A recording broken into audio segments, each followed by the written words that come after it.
Today's video is packed full of stunning outdoor DIY ideas. Hey there, it's Donna. I'm happy to have you joining me today. Let's get crafting. I got this wood chest for $3 from the thrift store. You can see it's seen better days, but it's such a unique piece. It's got a really thick lid to it. You can definitely tell it's a homemade piece. I'm just sanding it down a bit because I want to refinish it. I'm going to wipe off the dust. Now, something I like to do is use gesso on my projects. Gesso is a primer that artists use on their substrates. So I like to use it on all kinds of different projects, but then I realized I'm like, oh wait, I need to remove the hinges before I carry on. So I did that, set the hinges aside, and now I can prime my surface. Now this is if you are going to be using some craft paints. I'm going to coat the entire surface inside and out with my gesso. You can give it 1 to 2 coats and then allow it to dry. Now this is the Artist Loft brand. I get it from Michael's and it's a nice smooth consistency and it dries really, really nicely. Now you can go ahead for this project, use outdoor paint. I didn't have any, so I wanted to try out using craft paint. You can see that my project is all nice and dry. I'm using some Arteza outdoor acrylic paint. I'm going to mix it with some warm white craft paint. I'm going to add the Dijon color and the titanium white. Now, I found out I thought I had a lot more titanium white and I didn't have enough for this. I was trying to create a warm white color because this is what I wanted to paint my piece. So I thought, okay, well, let me try adding some warm white to this. And it was still too yellow. I wanted to really soften it up. So I'm like, well, I wanted to really make this paint durable anyway. So I was adding some of my gesso to the mix. And I was also hoping that this would lighten it up enough, but it still wasn't light enough. So I thought, well, I'm going to just continue to mix it up here, adding some more gesso as needed and trying to get some more of the acrylic paint out of the bottle as I can. And then I thought, well, since it's still not quite right, I'm like, I'm just going to give this piece a coat of this yellow paint anyways. It's going to be lighter than the dark brown that was on there. And if anything, what this is going to do is just help provide some durability since this is going to be going outside. It has the outdoor acrylic paint along with the gesso, so it'll just make it, like I said, more durable. So I'm going to go ahead and give the entire piece a coat. I'm concentrating on all the seams, making sure I've really got good coverage there, and then I'm going to allow this to dry well. So I had set my top and bottom aside, allowed them both to dry, and they're good to go now. I'm going to be using up some scraps of like leftover paints in my tubes here. It's just my craft paints.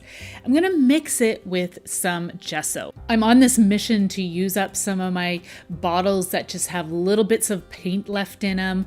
I discovered that when I was cleaning up, I had way too many little bottles like that. And I'm like, oh, I'm going to just clean them up before I buy some new ones. So you can see I mixed some gesso in with this.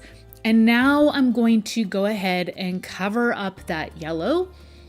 And you can see the coverage is really, really nice. I did give 2 coats of this warm white mixture that I have, and that gave really, really nice coverage. The gesso helps this paint to really thicken up more, so then you get better coverage out of it. It works great with craft paints. I'm going to go ahead and make sure that I'm getting all the different sides. One thing you could do if you want, you could create like a crackle finish. So you could leave the dark yellow and apply like some glue and then put the lighter color on top and it would really create a fun crackle effect. But I wanted just this whole piece to be this nice warm white color.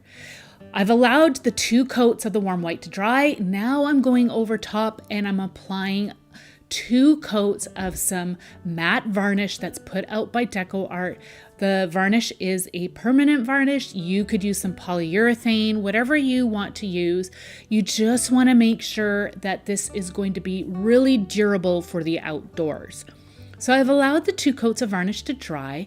I'm just clearing out the screw holes here because now it's time for me to put the hinges back on.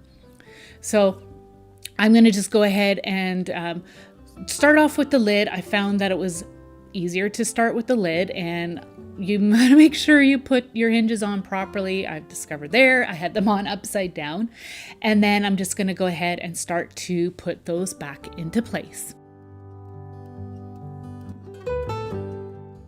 So once I've got the 2 hinges started, I'm going to now line it up with the bottom. Make sure you've got all your holes lined up, and then you can start to screw the hinge onto the bottom. And that will just help you to make sure everything's all good and lined up and ready to go. So the hinges are attached. Now you can see that the lid is really heavy, so I'm just putting a container underneath that to help hold it up. You can use a plastic bag or some kind of a container to line the box and fill it up with dirt, and then you can plant some succulents in there. This would make a great planter for succulents. Now, it's too early for me to plant some real plants. So I'm going to show you how I'm going to do this and what it'll look like with succulents using some artificial. I use some dry floral foam and I just placed it inside. I didn't glue anything. And then I'm going to start to put the succulents into place as well. You can glue the succulents and the foam into place if you'd like, if you want this to be a faux centerpiece. But I do plan on taking this apart when the time is right and fill this with some real succulents.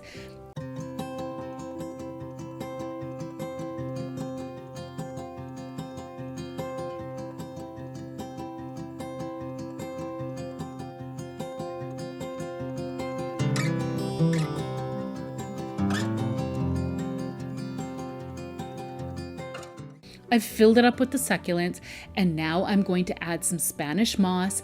I would do this even with some real succulents as well. I really like the look of it trailing out from underneath the succulents. I think it just creates such a really organic look. I don't know, there's just something about it. So I'm going to go ahead and add that, and then you can set it outside. Now keep in mind, depending on the supplies that you use, whether or not you need this to be undercover or not, but mine's going to go out on the sun deck, and I love how it turned out. Let me know what you think down below.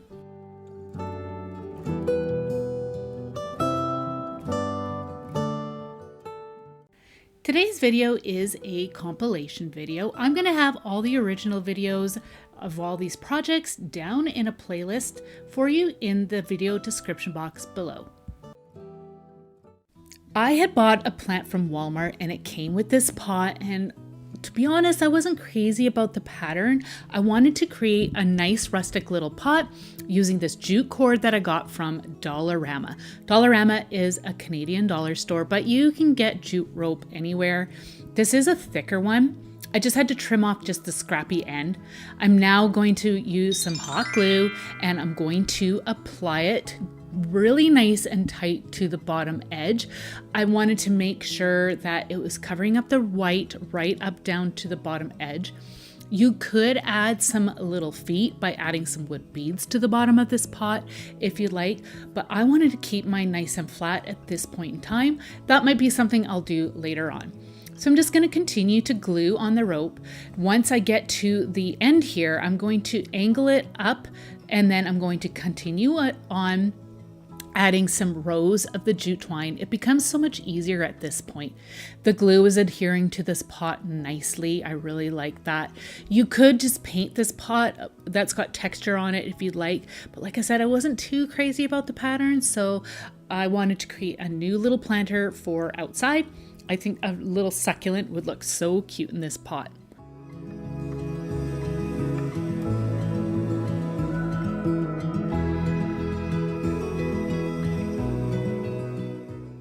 So at this point, I was originally going to just cover this with jute twine, but I'm about almost 3/4 of the way up here.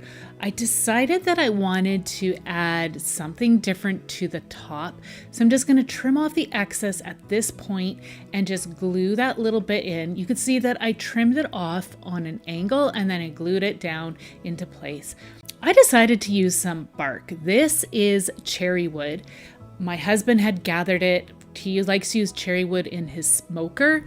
And he got this from an orchardist. He had to remove his old growth trees, and this makes great wood for smoking. But you can see I'm like, oh, the bark on here is kind of cool. So I'm trying to get it off. It did not come off very easily, but I was able to get enough off for my project. It looks like it holds up really well because, as you can see, it wasn't really coming off. But I'm curious. This is the first time I've used cherry wood bark, so I'm curious to see how well it's going to hold up. So I'm just going to apply it using some hot glue. Now, the hot glue you want to use is Gorilla Hot Glue. It is very durable and it works well for outdoors. You could also use a combination of some silicone glue. So you can see I added little pieces, and I'm just going to trim off any of the excess, and you're going to kind of puzzle all your pieces together. Trim any of the pieces off so it fits onto the pot a little bit better, and then you can go ahead and just using your hot glue gun, apply that to the top of the pot. Now, I should have maybe added a bit of paint to this before covering it up, but I was able to cover it up with the bark so that you couldn't see the white showing through where it is. But I really like creating some natural decor using natural elements and creating something more rustic. So I think this is just such a fun and unique piece. So I'm just coming up to the end here. Again, just trimming off any excess and filling in any of the little pieces using the little bits that I had left over.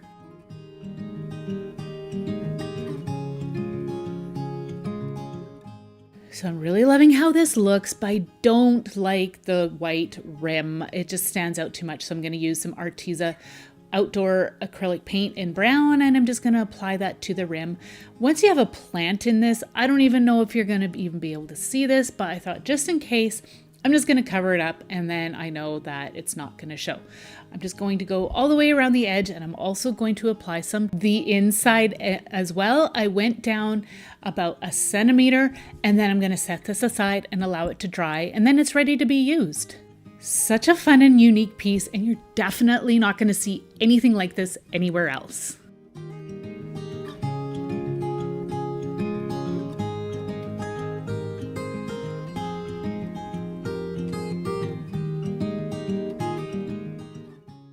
This one is taking your trash and making an outdoor treasure. I have got this old coffee can, and I'm going to punch some holes in the bottom for drainage. You can fill it up with rocks as well.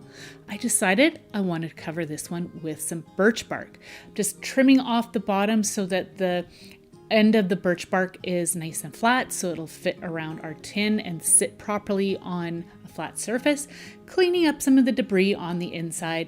Now, for those of you who may be new here, I forage a lot of the things that I like to craft with for my nature crafts. And so this is one of those things I love to forage. I will have a new upcoming forage video for you soon. But in the meantime, I've got some foraging videos for you down in the description box, as well as pinned in the comments for you to check out.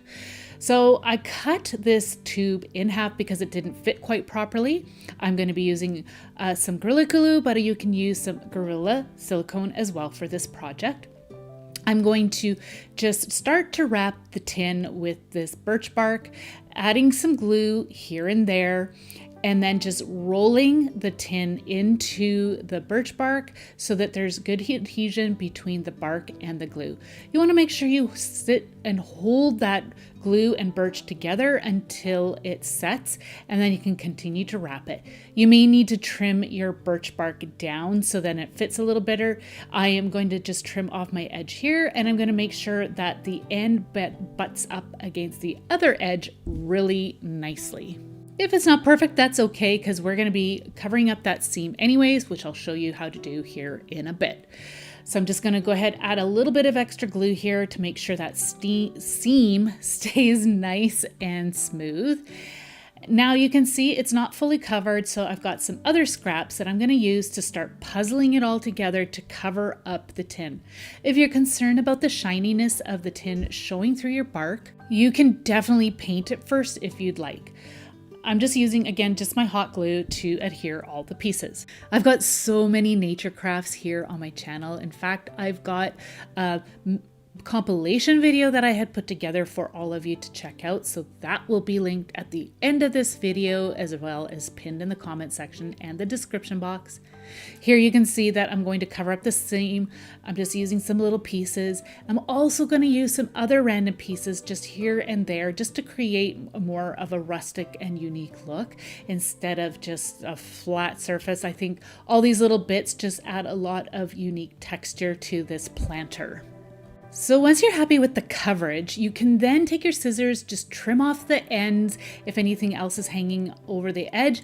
That way here again, it'll sit nicely on the surface that you are going to have this planter, and then you can fill it up. Again, I'm just going to use some faux greenery at this point because it's just too cold outside still to put some real plants, but you get the idea. I love this. It's such, again, a very unique piece.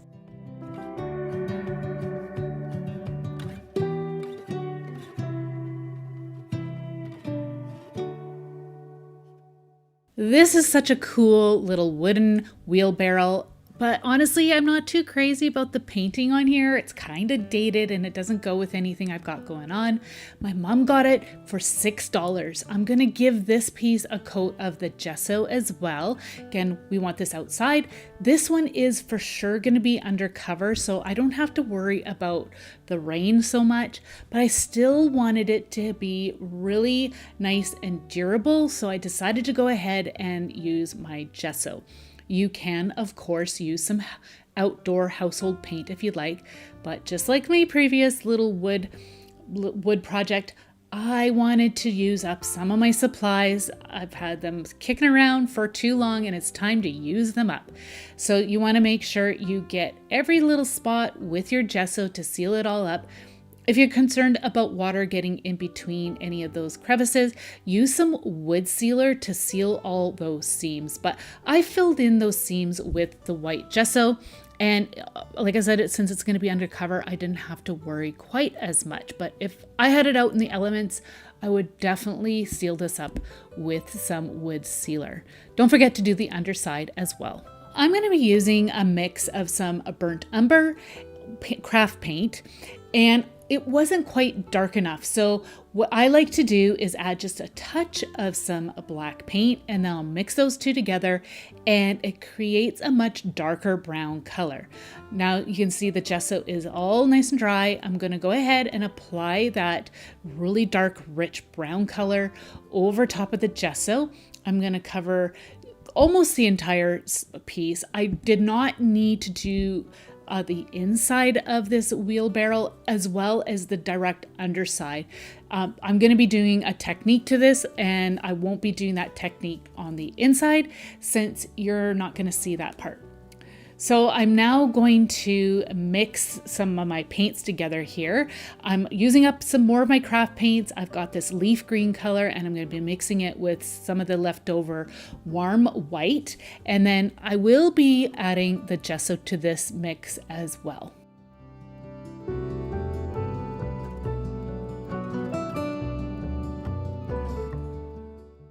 So I'm really happy with this color. I'm gonna give the wheelbarrow a coat of this beautiful green, but this is where I decided to add the gesso again to make this more durable and give the paint better adhesion. So I'm gonna just mix that up. It did end up lightening up that green a little bit more. And now I'm going to go ahead and apply it to the wheelbarrow. So the brown paint is all nice and dry. It's really important to make sure that that paint is dry before you do this next step. Now I'm going to go ahead and go all over the piece with the green paint. And again, you want to make sure you allow it to dry well. You can see I don't have the inside with the brown paint, but I didn't need to do that. I did give this piece 2 coats of the brown paint in spots, not every spot, but most spots. You can see here the wheelbarrow is all nice and dry. Now I'm going to take a sanding block and a combination of sanding paper, and I'm going to start to distress it. The dark brown color is going to start to show through. The more you work the surface, the more of the brown color is going to come through. I know you've probably seen this technique a lot, but I really like the look of this. I think it just makes the piece again look very unique and rustic, but I don't know. I think it also gives it kind of like an old farmhouse look, like something that you would find in the old farmyard kicking around. I'm making sure to target the handles as well to make those wear marks. So for another added touch, I'm using this Vintage Effect wash in the color white. This is put out by Deco Art. I'm just putting some on my surface, using a dry brush, stippling some of it off, and then dry brushing it onto the surface. This is going to create more of a weathered look.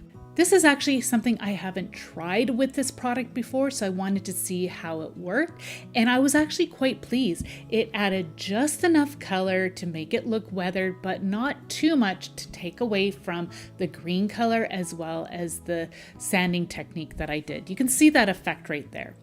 So now I'm going to cover it up, giving it 2 coats of my matte varnish by Deco Art. And I'm really focusing in on those seams again, just making sure it's good and sealed, but this again will be undercover.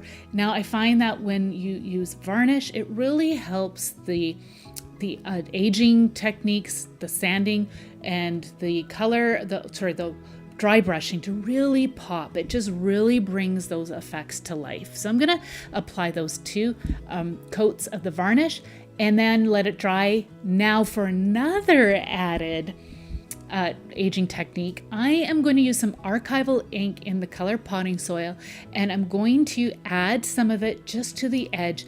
Again, just another added aging effect, something I love to do, and archival ink is permanent, so you don't have to seal this up. Just using a makeup sponge to apply it, using a brush to kind of smooth it out, or use my fingers. This is something I love to do. I'm all about the detail in projects, and I just think it definitely works for this piece.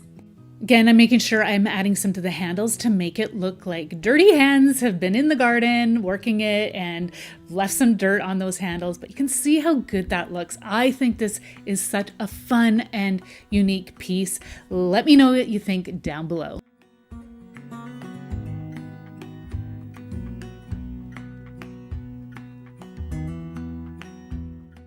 I'll be using a 2-quart canning jar, but you could also use an old pickle jar for this project.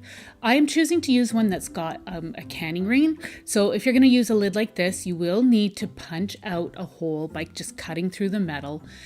I also have this solar light. Now, this next step you will not have to do if you buy the right size, which is not what I did. You can get solar lights that fit the size that you need. So if you make the mistake like I did, you just have to remove that ring and pop that solar panel out. I'm just running a knife underneath the edge to loosen up the adhesive, and then I was able to cut away the metal ring. To do that, I needed to just peel back the metal here, and then I was able to rip through it here, and then I used some wire cutters to snip through the edge. So next time I do a project like this, I will definitely keep the size of the solar panels in mind so I don't have to do this step again. But it was actually pretty easy to fix this up. And then this way here too, if I decide that I want to use this particular solar light for another project, I can do that by just popping out the solar panel from the ring. So you can see that this will fit inside this lid. So then, like I said, you'll just have to cut into that lid, or you can find a metal ring that's going to fit that lid if need be. So I'm going to just show you how this does fit, and then I was able to get my ring, and you can the ring that fits this 2-quart jar, and it fits just fine. I'm using a combination of some clear silicone adhesive from Gorilla as well as their glue sticks. Their glue sticks are a nice sturdy glue. So you can also use some construction adhesive if you cannot find the clear. This one comes in white. I was able to find that in Walmart, but you can get their products on Amazon as well. So I'm going to start off with the clear. Because I don't want the adhesive to be showing, and the construction one, like I said, was white. So I'm going to first off attach the solar panel to the correct size lid that I need. Again, I'm going to be using my silicone, so I like to run a bead of the clear on the inside of the lid, and I use I leave a few spots open where I can use my hot glue, and I'll apply that, and then working quickly, I'll put my solar panel into place.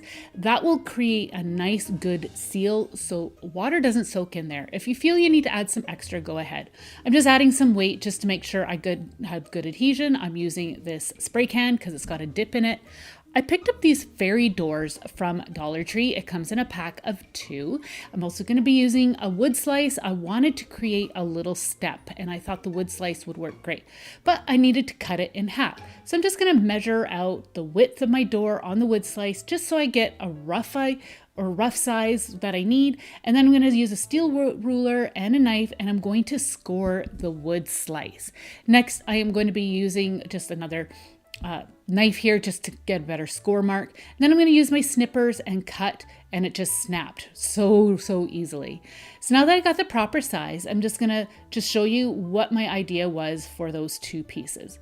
Next, I'm going to be using some birch bark. I foraged this birch bark recently in the springtime, and it is nice and thin. I do have an upcoming video for you to watch. That'll be out next weekend. You could also use these thin pieces that you can peel off the birch bark. Now, one thing I must say is that you want to collect birch bark from the forest floor. Never peel the birch bark off of a living tree because you could end up damaging or potentially killing it. So you can see I needed to clean up the inside surface. So I'm just going to pick away at this. Otherwise, this is not going to stick very well to my surface. So you'll have to do that. You can do that out in the forest if you need to. I'm just going to measure out to see how well this piece fits, and should have done that before I cleaned it because it ended up being too small, believe it or not. It was just a little bit short in size. So I grabbed another piece that I had. Again, it's nice and thin, and this piece was the perfect size. I just needed to trim it down a bit.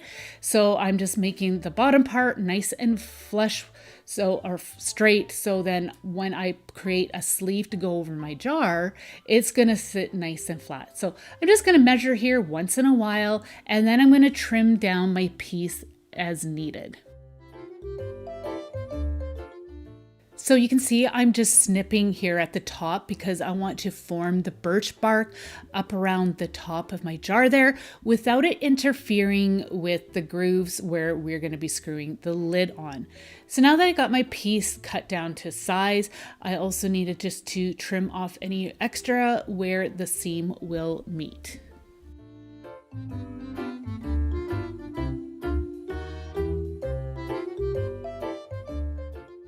So as I'm wrapping the birch bark around the jar, I'm being mindful of where the lettering is on my jar. I don't want that to be right where I'm going to be placing my door at the front. So I'm just kind of making it so it's a little bit off center. And then once I have that all figured out, I'm just going to add a bit of hot glue here at the seam, and I'm going to create that sleeve that I am making for the jar. You could use a combination of the silicone and the hot glue, but I decided just to use the hot glue just for now.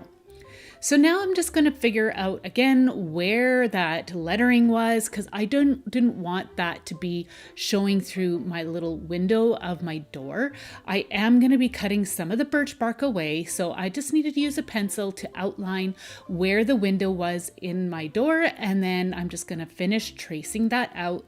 And then you're going to need to use a craft knife of some kind and cut this out using that knife. I'm just following the pencil lines as you can see me doing right here, just taking my time, being very careful not to accidentally slip and cut myself. The birch bark was really easy to cut through because it was nice and thin, so I was able to pop that out. And I'm just going to measure to see if I need to remove any more of the birch bark so I have a nice clear window. Now I'm just measuring where I need to create a notch so I can fit my little step in underneath the door. So I'm just giving a rough guesstimate here as to how much I need to cut out. And then I'll just use my craft knife and cut that away. If you make a mistake, it's all right because we can fill that in with some moss later on. So I actually had a really good fit here, so I was happy with that. I'm using this tape roller and I'm just tracing out some circles around the birch bark just here, there, and everywhere, and I'm going to cut those out, and those are going to be my window. Now at this point I didn't realize, but I should have cut some bigger circles out. I just went ahead and just cut out just all the same size, but I think it would have created a lot more interest if I had more windows that were different sizes. So I just removed the sleeve, and then I'm going to be using the clear silicone, and I'm adding globs of it on the inside of the birch bark, like you see me doing right there. I'm being quite generous. And then I am going to be using a craft stick, and I am going to be spreading the silicone out. Once you feel you have enough silicone into place, you can then slip the birch bark sleeve over your jar. Now, some of it does end up collecting a bit at the top, but that is okay. That'll just help hold it together. I'm just squishing the birch bark around the jar. If you have some in your window, now is the time to clean it up. It cleans up really easily, so I'm just using a rag to do that. And then it is looking really cute at this point. I wanted to form the top of the birch bark around the top of my jar. Now you could just leave it and then just create around it accordingly. You may need to stuff some moss in there, but I decided I wanted to shape it around the jar. So I'm just creating some slits at the top, and that way here it will form around the top quite easily. And then again, I'm going to be using a combination of the silicone and hot glue.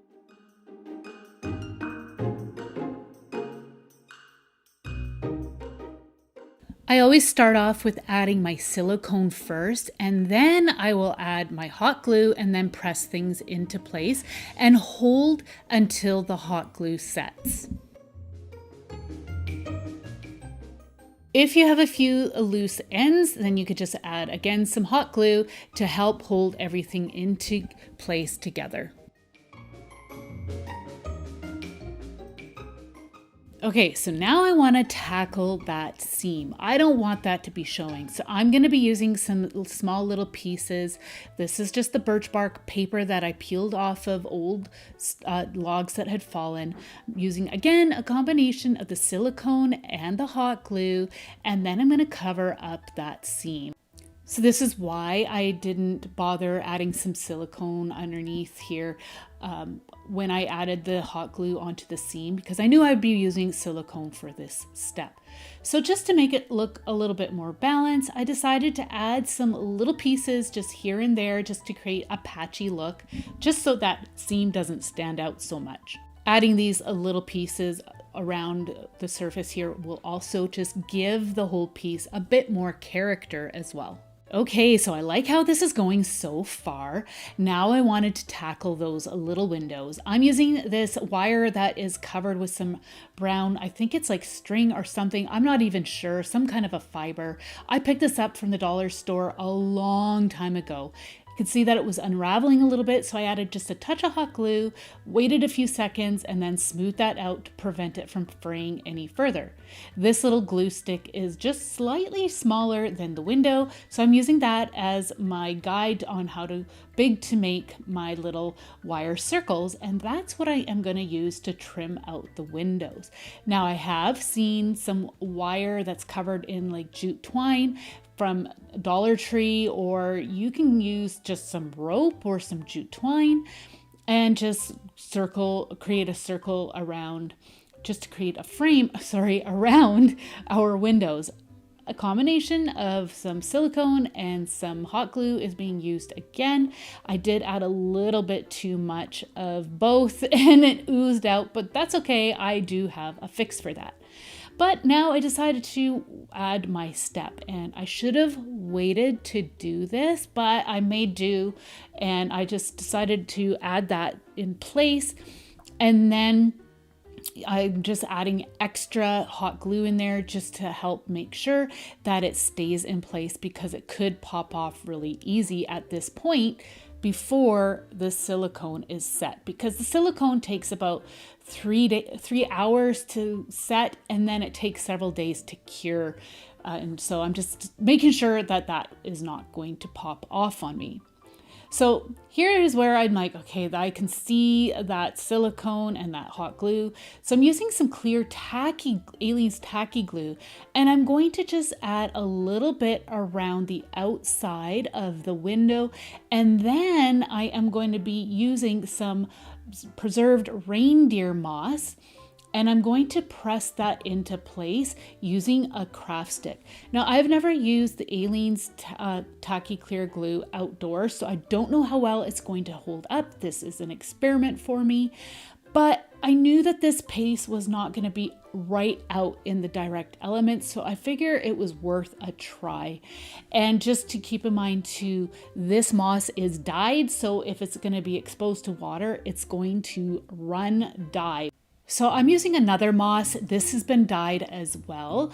And I felt like I needed to cover up those little flaps that I had cut. So I'm going to use this Spanish moss again with my clear Aleene's tacky glue and a little bit of hot glue. And I'm going to just press that moss into place. I felt like the moss, the green Spanish moss, kind of looked like vines kind of growing down. It also goes with that fairy house whimsical look. It looks like it's been out in the forest where just nature is grabbing hold and growing in around this cute whimsical house that we're creating. So now I'm going to just trim off any of the excess. I felt like it was like a wild hairdo out of control here. So I'm just going to trim off any little pieces that I didn't like. And just again, keep in mind that it will run if it is exposed to water because it's dyed.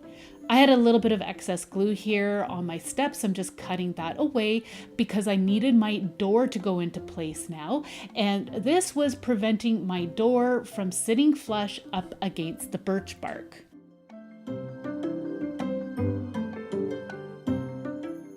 Once that's all been cleared away, I am now going to add my door.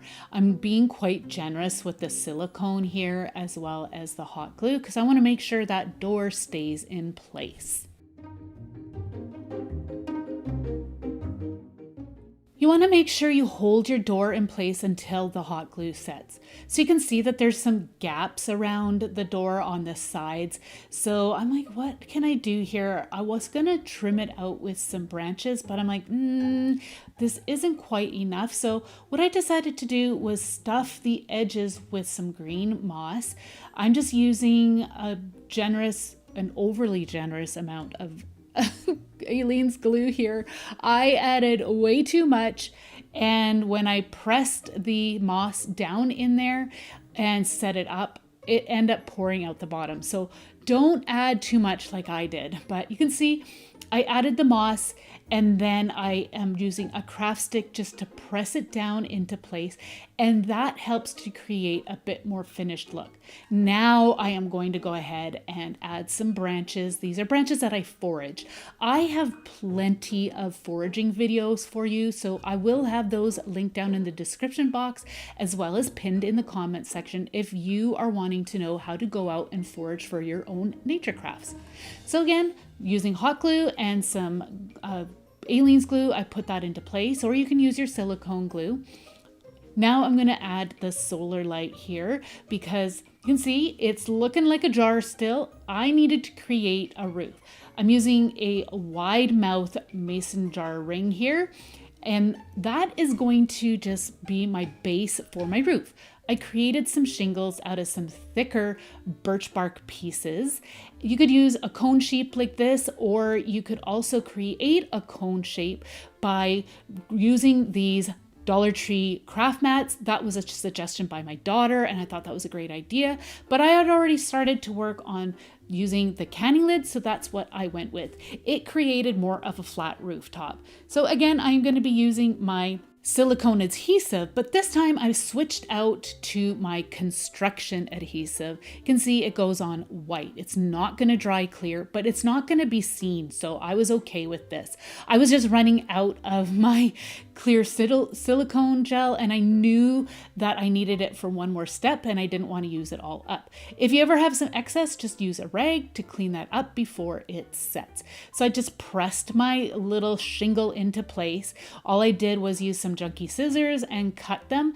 And then I cut a straight edge on one end, and then I just kind of cracked the other end or snapped it just so it had a bit more of an organic look. I tried to create some of my pieces the same size. So what I did was just added one layer of the birch bark shingles around the rim of my wide mouth jar, like you see me doing right here. And you can see I've got those all in place. And now I'm going in and adding a second layer underneath to create more of a shingle look. So I'm being quite generous with the hot glue and the adhesive at this point, because I really needed this piece to stay in place. So I'm just holding it until it sets. And I was okay if they were a little bit wonky. I just felt like it just added to that whimsical kind of quirky look of my roof. So I'm just going to go ahead and continue to add my adhesives and my shingles in underneath. If you can think of other ways to create a roof, please leave suggestions down below for everybody. I love to get everybody's ideas and takes on this. So you can see it's looking a bit like a hat, a quirky little hat. So I'm like, okay, I need to continue to cover up that jar look. So I had these little curly, cute little pieces of birch bark. I thought they would be a fun touch to go around the top of our moss here, around the neck of the jar. I just thought it just added, I don't know, just a really neat look. But you can get so creative with this piece.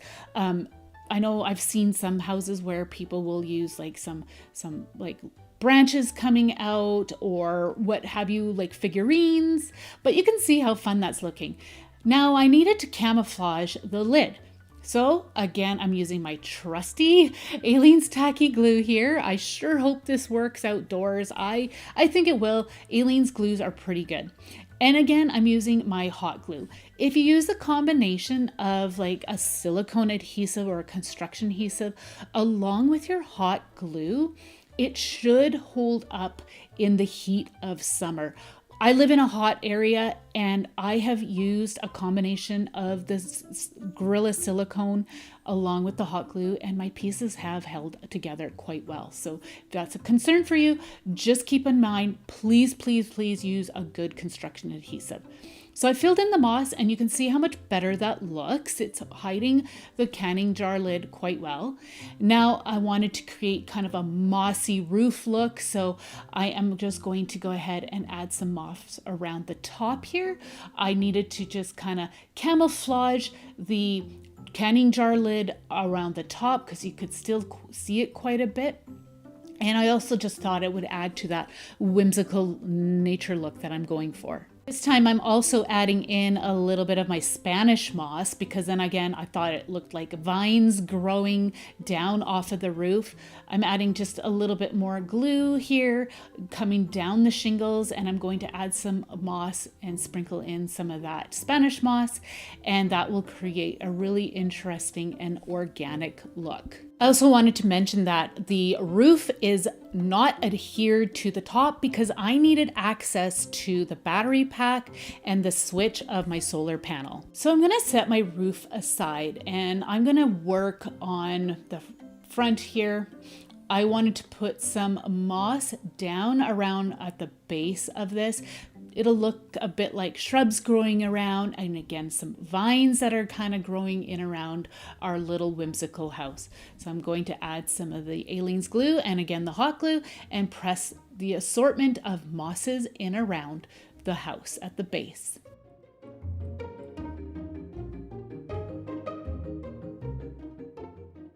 I'm just trimming up any of the excess. Another thought I had too was you could add a little bit of glue on the side and have some of the Spanish moss crawling up the side. I felt like the roof was still lacking a little bit of interest, so I created some like little logs by just trimming down some sticks again that I had foraged. To adhere them, I needed to just separate the moss a bit. I'm adding my construction adhesive as well as my hot glue onto the bottom of each of these little sticks. And then again, like I said, I needed to spread the moss apart and then make sure that there was adhesion to the underlying birch shingles that I had created.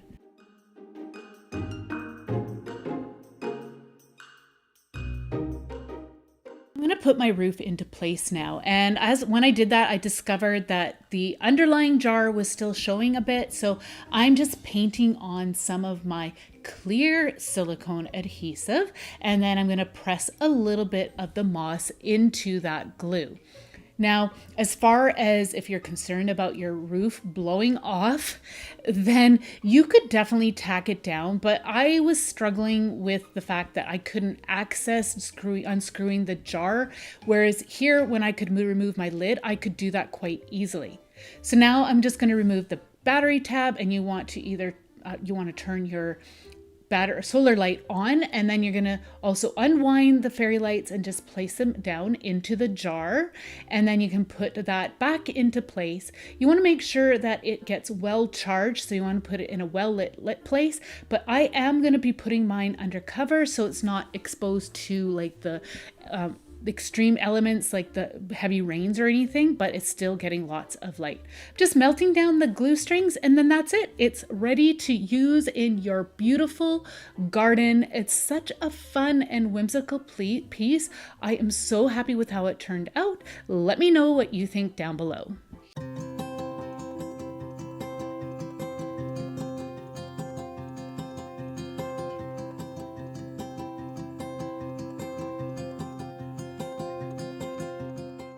Dollar Tree has had these garden plaques for quite a while. I have decided that I wanted to recreate this, make it look way more high-end than it is. I'm covering it up with some gesso again. I'm using a stiff brush, and I'm getting right into all the lettering and in between the leaves and flowers.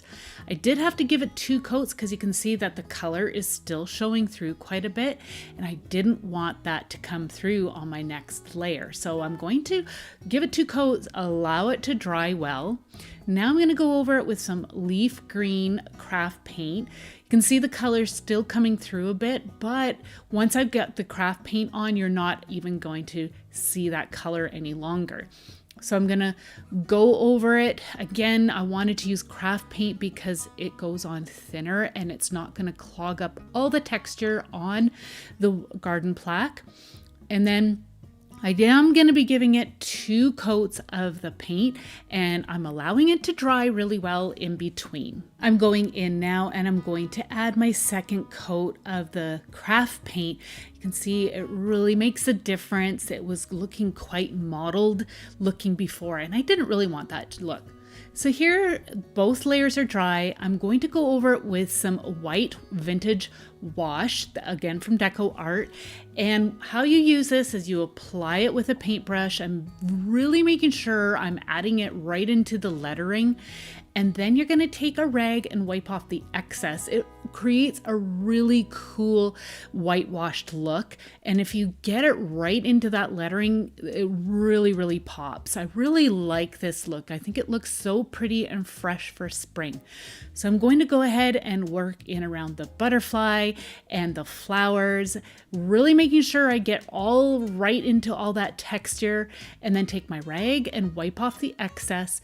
You may need to go over it again, which I do need to do, which I'll show you here in a minute.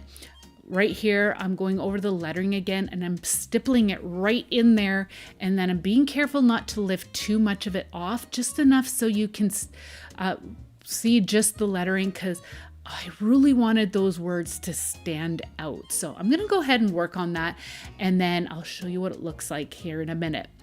I'm adding this to a wood plaque that I got from Dollar Tree. I'm going to remove the hanger for now because it is in my way. As you can see, it looks really beautiful as is, but I wanted it to be a little bit lighter. So I'm going to use my whitewash again. I'm applying it this time just with a rag, and then I will allow it to dry well. You do need the wood to be really dry because we need to be able to glue the two pieces together, and the glue's not going to stick if the surface is still moist. I'm also adding some of the whitewash to the edge of the plaque. It's just MDF, but it actually worked really well. It made a more cohesive look. So here's our plaque all ready to go, and so is our wood plaque. And I'm going to now glue the two pieces together. I am using a combination of some E6000 and hot glue. So I'm just figuring out my placement before I add my adhesive. I'm just adding a little bit of E6000, just a couple of globs of that, and then I'm being more generous with my hot glue. I'm going to add that to the center as well, and then I'm going to just quickly line this up.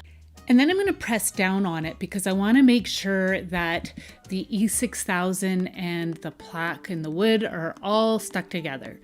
Now I'm going to add the string back into place. I'm just using the same string that it came with, and then just string that in, tie the knots, and you can decorate this up if you'd like. I like the simplicity of this, but I think it's so pretty and it looks so fresh for my spring decor.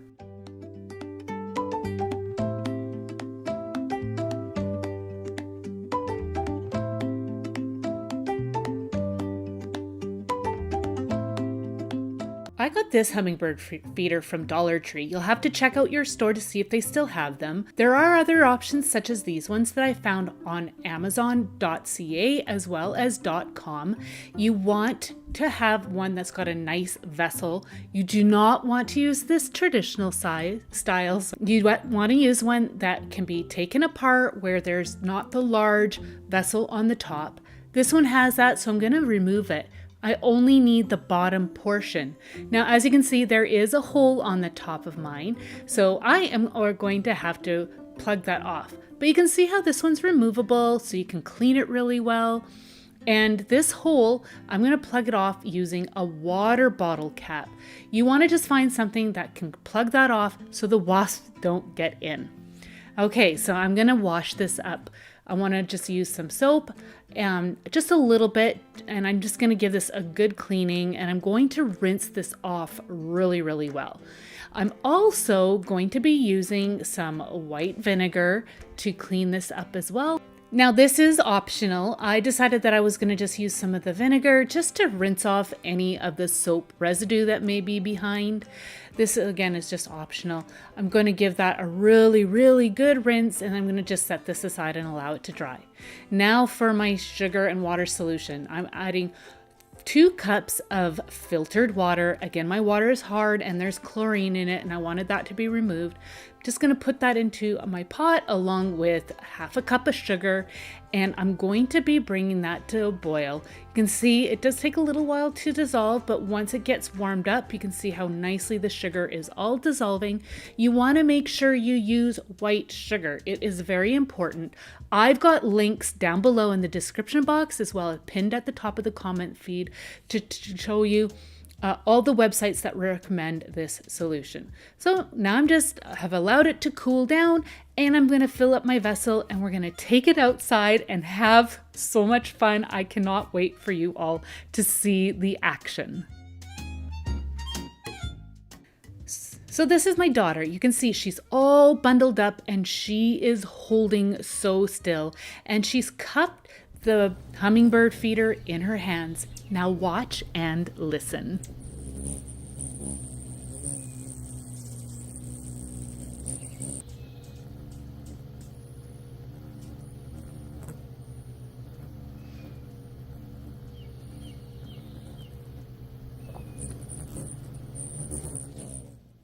It's super important to stay nice and still, and this way here it'll allow more hummingbirds to come, and it'll get them used to you as well.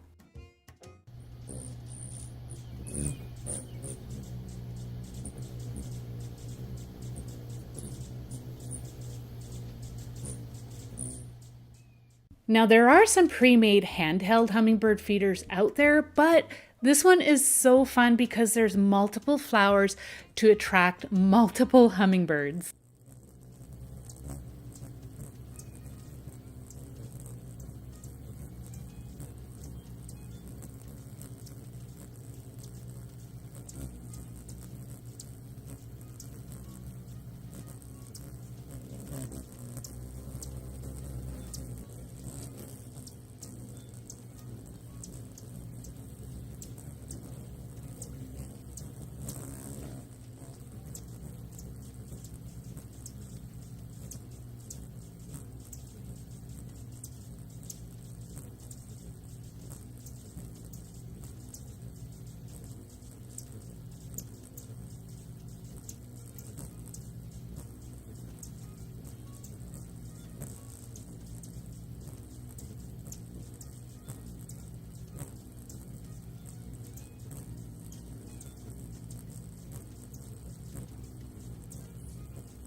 I just wanted to quickly say too how important it is to keep your hummingbird feeder really clean.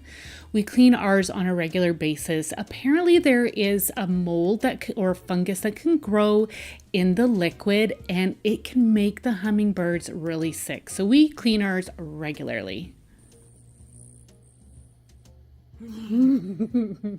This easy hack was so much fun for my daughter. In fact, she was going out daily and you can see how comfortable the hummingbirds became. And I'm telling you, it was just so amazing. And again, it was just such a simple DIY hack.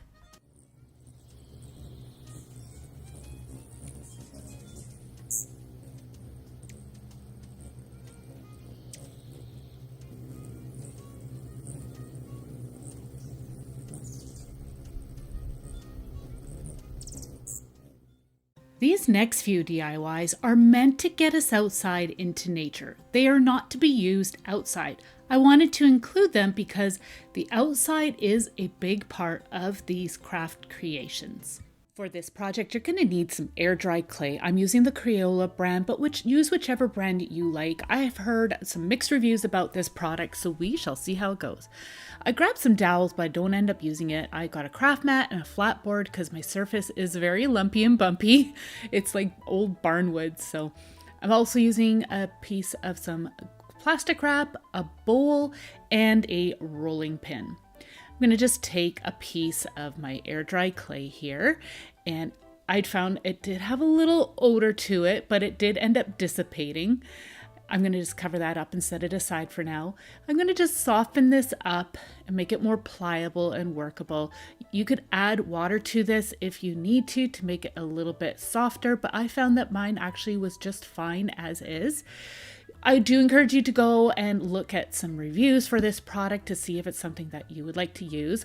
My daughter has used it before and she said it worked actually quite well for her, so I thought I would give it a try. I rolled it out and I wanted it to be even, so I tried to use the dowels, but that was a flop, so I just got rid of those and I just decided just to wing it here and start to roll it out on my craft mat. And I wanted to roll it down so it was about a 1/4 inch thick. I realized at this point I forgot to put my plastic wrap down. So I thought I'm going to set that aside and I'll just quickly do that. Put my plastic wrap down. The reason for this is because I wanted to be able to lift it off the craft mat and put it into a bowl after we're done here.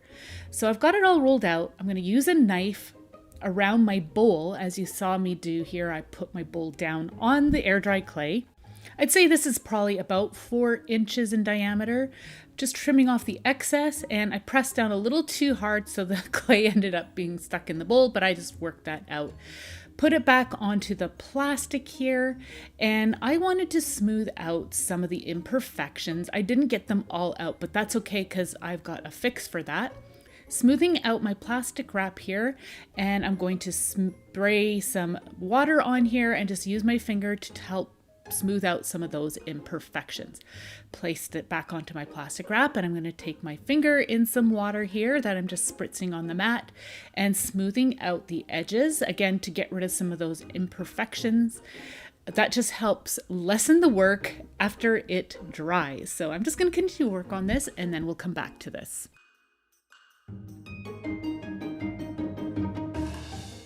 So once you are happy with that, you're going to place this into your bowl. And then you're going to just slowly lift the plastic and gently press this down. We're just going to create a little trinket dish here out of this air dry clay. So we needed to create that shape. I didn't want to press down too hard because I didn't want to get rid of our nice round shape, but I did need to press it down a little bit to just create our dish. So I'd set it aside and allowed it to dry. I covered up the remainder of my air dry clay with plastic and put the lid on it and set it aside for a later date. I can't wait to use it again. So you're going to set your bowl aside and allow it to dry upwards of 3 days.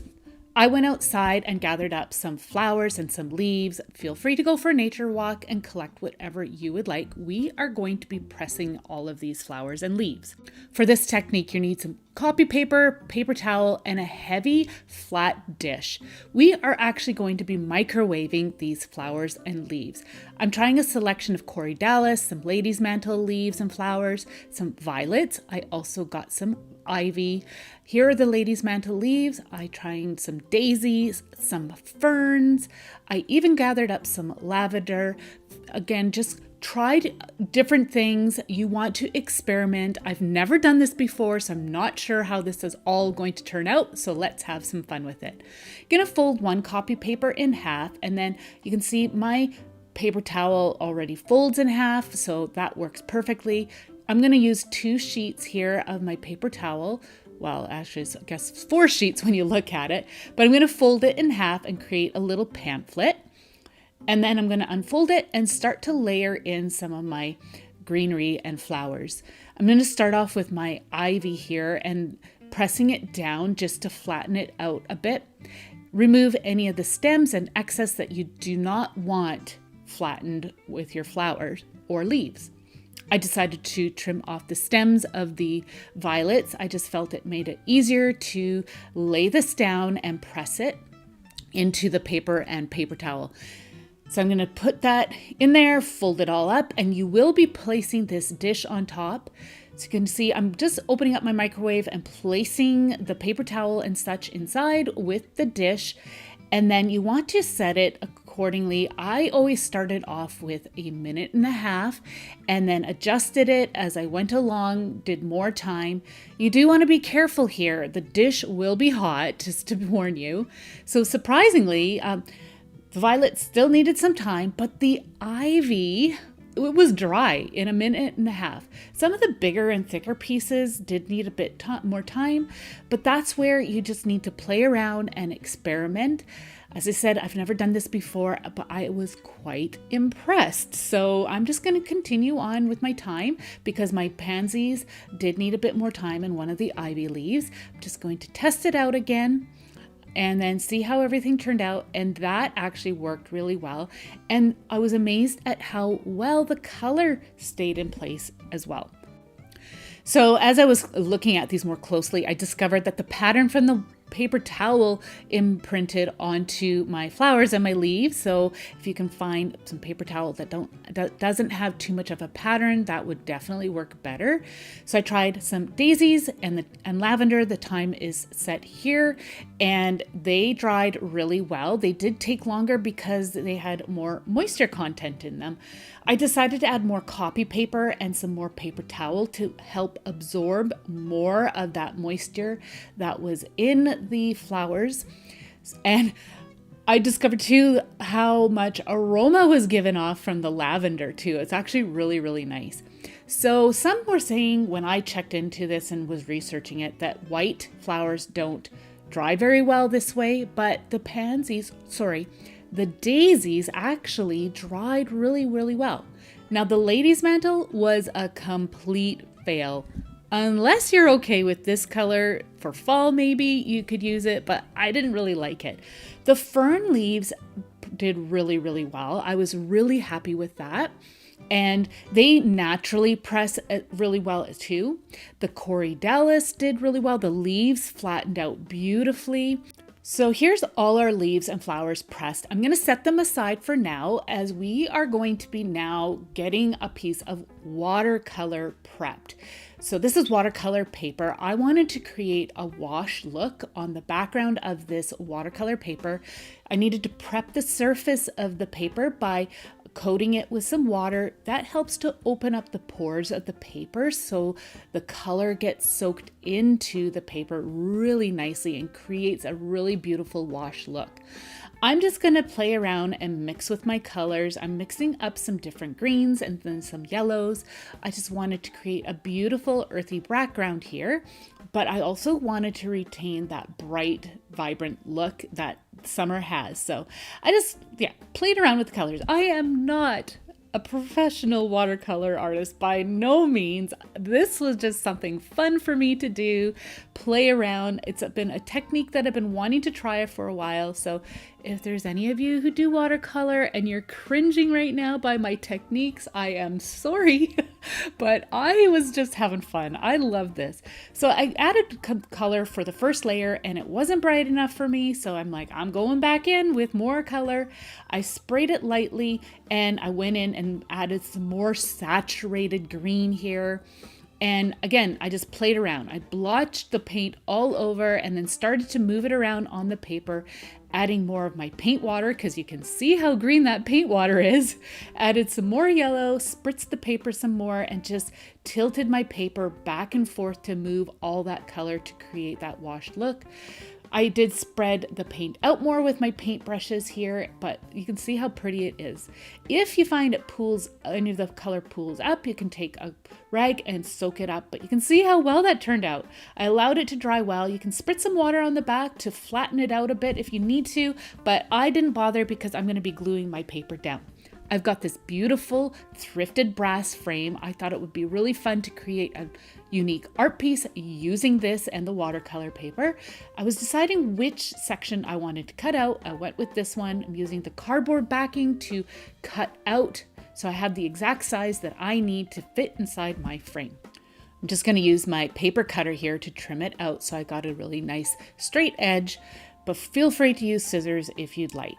So I'm going to put my paper into place just to make sure that it fits, and it does. And look how fun that is. Isn't it so pretty? I wanted to put my watercolor paper on the cardboard backing. That way here it is really nice and stable. I'm just using some tacky glue and I'm spreading it out using a plastic card, or use whatever you'd like. Gonna press the paper into place, and then I always like to flip it upside down and add some weight on it to allow the glue to set, and that will prevent anything from lifting apart.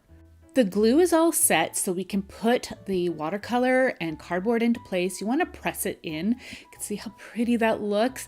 I'm also going to add my backing with the little stand. And now for the fun part, where we got those beautiful daisies that we had pressed in the microwave. I just added a bone folder underneath just for some stability. And now I'm going to use some hot glue and I'm going to put the flowers into place onto the watercolor. You can see how beautiful this is. I thought it was so much fun and such a unique piece. Just keep in mind we won't be putting glass into place, so it will remain delicate and fragile. But look how pretty it was, and it's so fun to make for the summer.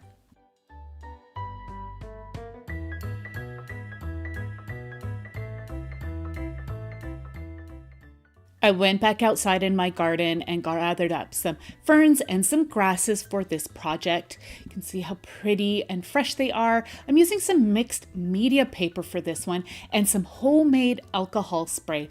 I took an old Sharpie and I took the inside of it and I put it into the bottle of some rubbing alcohol and I allowed it just to sit, and the color was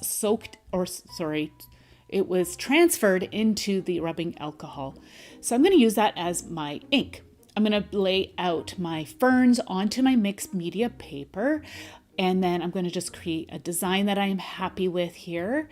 And then will be the really fun part. So you do want to do this in a well-ventilated room. I am going to start to mist the paper over top of the fern, and it'll create a really fun image underneath. You can see how the fern image remains behind. So fun. I felt like it needed some more color, so I attempted to put the ferns back into place where they were. It worked okay, but I should do it another way, which I'm going to show you here in a moment. It did do the trick, but I'm going to show you an easier way. I took the remainder of the ink that was on those fern leaves and I pressed it onto another piece of mixed media paper, and you can see the fun impression that was left behind. I'm going to attempt the grasses now. So I'm just trimming them down to size and I'm going to lay them out onto the paper in a desired pattern that I like. Now I did discover that they were kind of light, so you had to be very careful with how you sprayed these. I'm going with my blue spray here. I ended up having to lift the bottle a little higher and missed the area. Oh, and by the way, you definitely want to be doing this on a protected surface because this is permanent ink. Keep that in mind. Isn't that a fun pattern? I decided I wanted to try something else here. I'm just experimenting and having fun with this. And I put the grasses down into place and I added some green over top this time. And you can see the fun pattern that was left behind. I allowed those to dry and now I'm going to experiment again. This time around, I'm going to mist the ferns, let the ink set for a bit, and then I'm going to go back over it again.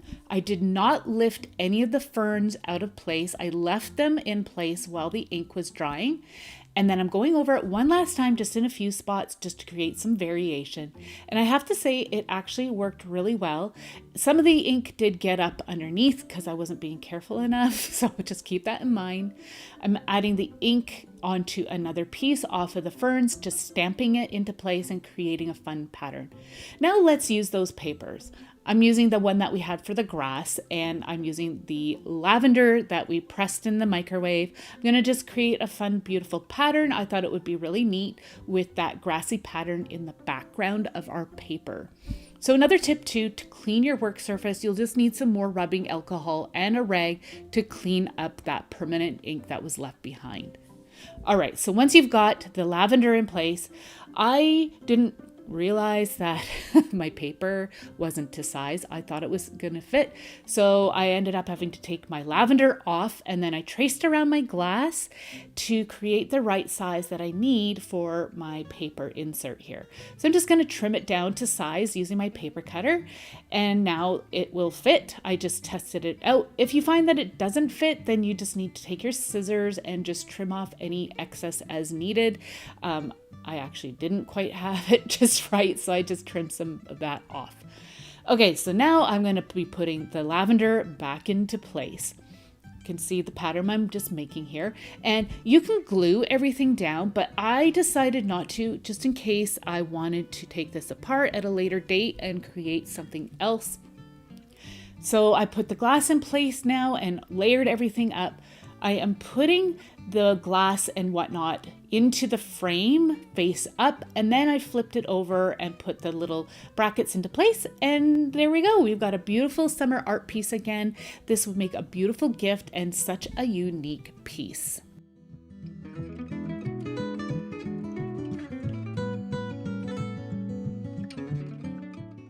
For this project, I am using some thermal laminating sheets and a laminating machine, but I have some alternatives for you. You can use some self-laminating sheets as well as some packing tape for this particular project, which I will be showing you how to do those as well. I'm going to start off with those beautiful pattern papers we just made. You can see this beautiful fern one and this printed pressed or stamped fern one as well. I think they turned out beautiful. I'm going to just trim them down so I can make use of every little bit. I cut out some even pieces, both the long way and the short way. I wanted a variation in some sizes to use here. You can see the beautiful patterns that were left by our spray. I'm going to just get a self-laminating sheet. I like the Scotch brand. I'm going to just lay out the ones that are longer here onto my paper. I wanted to see how many I could get in total onto one of the laminating pouches. And I was able to get a total of 4 onto a sheet, which is awesome. We are making some bookmarks, and these are going to make excellent gifts for people or just for yourself. I added some ferns, and now I'm going to be using some word stickers. These are the Tim Holtz word stickers. Of course, just go through the sheets and find whichever words that you like. I like to cut them down to size and then place them on top of the paper here, as you see me doing right here. I'm going to stick those into place, and I'm just going to leave one of them blank. So you can put it into the machine as is. I'm just kind of spreading them out to make sure they're all evenly spaced. But I find it easier to add a little bit of double-sided tape underneath each of the bookmark as well as the ferns. But keep in mind, you will see the glue underneath when we're done. You do see it a little bit. It's not too bad. It doesn't bother me. I was making these for myself and my daughters, and they were okay with that. But if you don't want that look, then just be very, very careful when you're putting these through the machine. So once I have those tacked down a little bit, I'm going to go ahead and feed it through my machine. And this is the fun part. It's so neat to see how this gets fed through and comes out the other side, all sealed up and ready to use.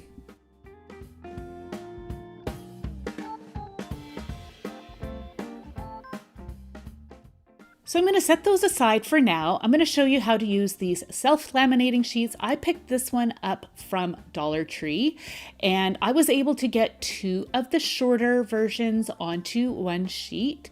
And you can get some other self-laminating sheets off of Amazon or stationery stores or office supply stores, but I had these ones in my stash, so these are the ones I decided to use. Follow all the instructions on the product that you are using. So I kind of made a little bit of a mistake here. I laid them down and fiddling around, and I ended up getting a bit of a crease at the back. So I'm trying to roll that out and use my bone folder to get it out. I got most of the crease out, but just be very careful when you are applying these in place. So I use my bone folder to really press down all the edges. That's very important. Now for the packing tape. Place your image down onto a craft mat and then put your packing tape over top. Press it down really well. You can cut your paper down to size so then it fits the width of your packing tape. I didn't bother to do that. I'm just using what I already have cut down to size. I removed cut away the excess packing tape, and now I'm putting my fern into place. I did use a bit of double-sided tape to put that into place. Continue to cut down any of the excess. Now I'm adding some more tape over the top, as you see me doing here, pressing it down, making sure it's all nice and flat. We don't want any creases if we can avoid it. And then I'm taking a bone folder and I'm just pressing that down and getting the tip of the bone folder in between the fern leaves just to remove any of the air bubbles. I'm going to lift this up now off of the craft mat, and then I'm going to just trim it down. I did find that it curved just a little bit, so I just bent it back on itself and it got rid of that curve. I am pressing the edges a little more with the bone folder and then going ahead and just rounding off the corners of each of these as well. This is a really simple version and it turned out really well. Now I'm going to trim down this self-laminated one and the machine laminated version, trimming off the corners.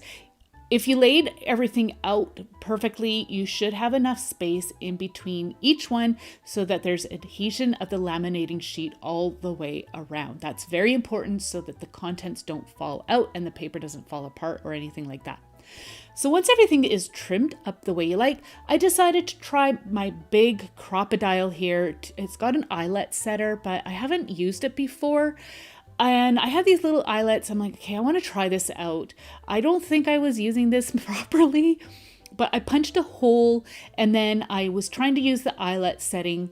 And I think I was following some instructions, but I don't know. Maybe I was using the wrong setting, but I attempted to do it. It did okay, but it kind of split on the back. So I'm not sure what I did wrong, but you can use some handheld or some manual eyelet setters as well.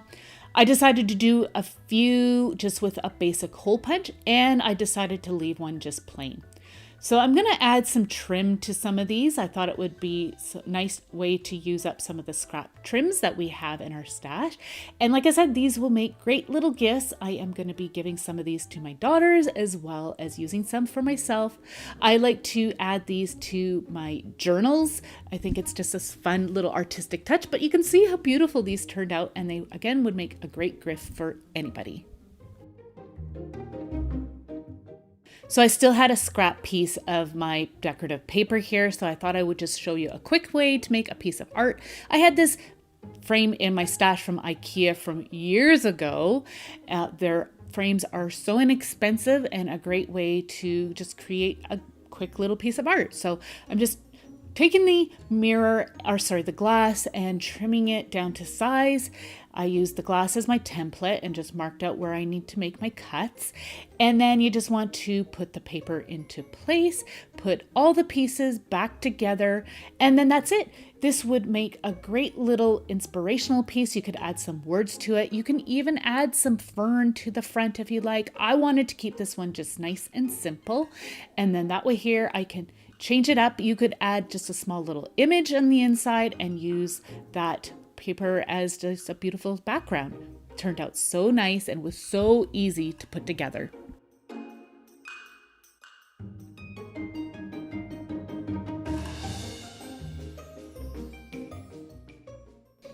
Okay, so we're back to our air dry clay trinket dish. This is what it looks like after one day of drying. You can see it is not dry at all yet.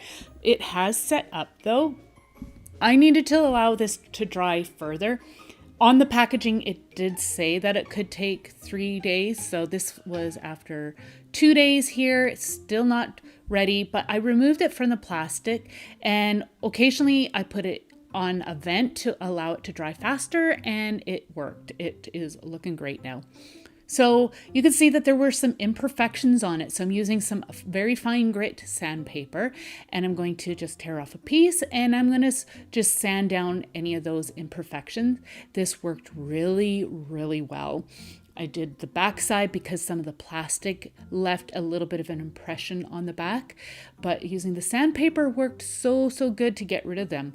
I'm just going to use a rag to get rid of any of the dust that was remaining, and then we are ready to decorate. It turned out so beautiful. Now I'm going to choose a selection of some of those pressed flowers and leaves that we had. I'm going to use this satin varnish to apply the leaves or flowers, and I'm going to be using some triple thick Deco Art glaze to glaze this, which I'll show you here in a moment. Right now I'm just going to decide on what I want to use. The violets were too thick and bulky. The Corydalis worked really well, and I do believe that the fern leaf would work well too. I decided to go with the Corydalis. I noticed that there was some imperfections in the color of this, so I decided to give the entire piece a coat of just some off-white cream colored paint. It's kind of like an antique white.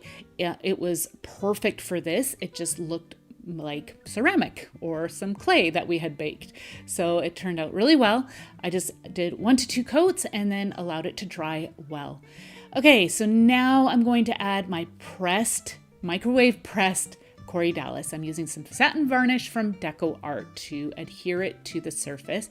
You want to make sure you use a really soft bristled brush. You do not want to end up seeing your brush strokes on this. So I did my best to apply it in a way so my brush strokes wouldn't show. Place my Corydalis into place into the varnish, and then gently take my paintbrush and add some varnish over top, and that sealed it all in. I only needed to do that on the inside of the dish. I allowed it to dry well, and now I'm going to use this triple thick glaze. It's full, like a water-based or acrylic-based glaze. I'm going to, again, use a very soft brush to apply this. It is quite thick, so I'm going to start to apply a coat, and it creates the glaze like you would see on some ceramics. It is a really cool effect. So this is one coat, and I decided to do 2 coats, and I love that effect so much better. So I just did the inside. You can see the sheen right there, and I allowed it to dry well in between coats. Now I'm going to do the backside, and I decided to just do 1 coat of the triple thick glaze on the back side of the Trinket dish. We've been receiving a lot of moisture here where I live, so there's a lot of humidity in the air. Once this was dry, I noticed that it was slightly tacky, so to get rid of that, I used this clear glaze spray from Krylon, and that got rid of the tackiness of the dish. But you can see how beautiful this turned out. It looks like a real true ceramic dish. It would make a wonderful gift. I can't wait to make some more and use some more air dry clay for some other projects. So I found this strand of some fairy lights at Walmart. Walmart had so many really unique solar light options, so you'll definitely want to go and check it out. This one was a strand of fairy lights. There was 100, and it was a really long strand too, so you could use these anywhere. You could probably string them up somewhere, place them on a tree like they have on the box. You can see here it is 32.5 feet.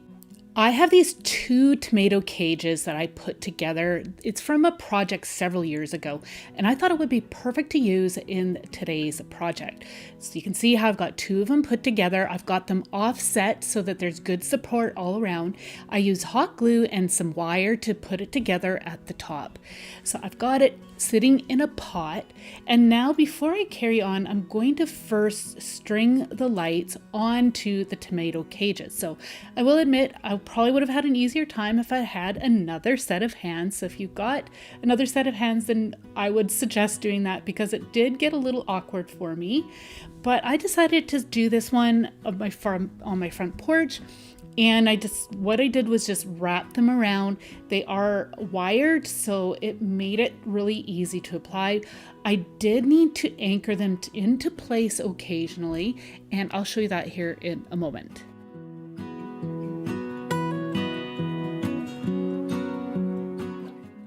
Once I got to the top, I secured it by just wrapping it around a few times at the top there, and then I started to make my way back down. So this is where I discovered that it kept on slipping. So I am using some twist ties to help hold the wires into place onto the tomato cage, and that prevent them from slipping around. Because as I was twisting it, they just kept on, I don't know, maybe it was the memory in the wire. It just kept on wanting to spring back up. And of course, I didn't want that to keep happening. So I just anchored it in a few spots.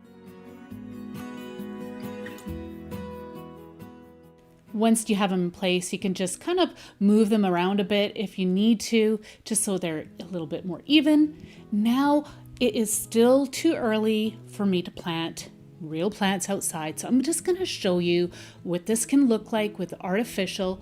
Of course, if you don't want to grow real with this, you can just leave the artificial, but I do plan on maybe using some potato vine or some ivy or something like that on this. But of course, I have to wait until it's a little bit warmer for me to start planting. So I'm just going to use an assortment of some vines that I had already in my stash. I'm going to wrap those around. This was a really easy and fun project. It was so pretty once complete. This would be really nice for a wedding as well. I thought it would be a really pretty touch. You could use lights that are battery operated or plug-in if you had them for an event through the summer. But I'm going to just show you what it will look like on my front porch, but I do plan on putting this on my sun deck. So to fill it in, I'm just adding some artificial greenery around the base. Again, because when I actually plant this up with real plants, I plan on allowing the plants to drape over the edge as well. And I also place some in the center because that will all be full as well. So this looks so pretty. I don't know, there's just something about it. It's such a unique piece. I thought it was a great way to use these solar lights.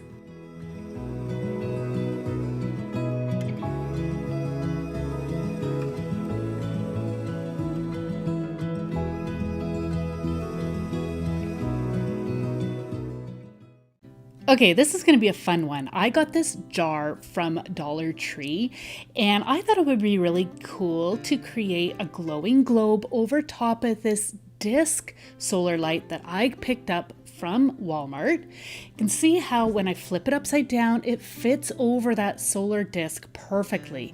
Now I wanted to keep it looking like a jar, so I removed the seal off the lid, and I'm going to attach the lid to the bottom of the jar using some Gorilla silicone seal.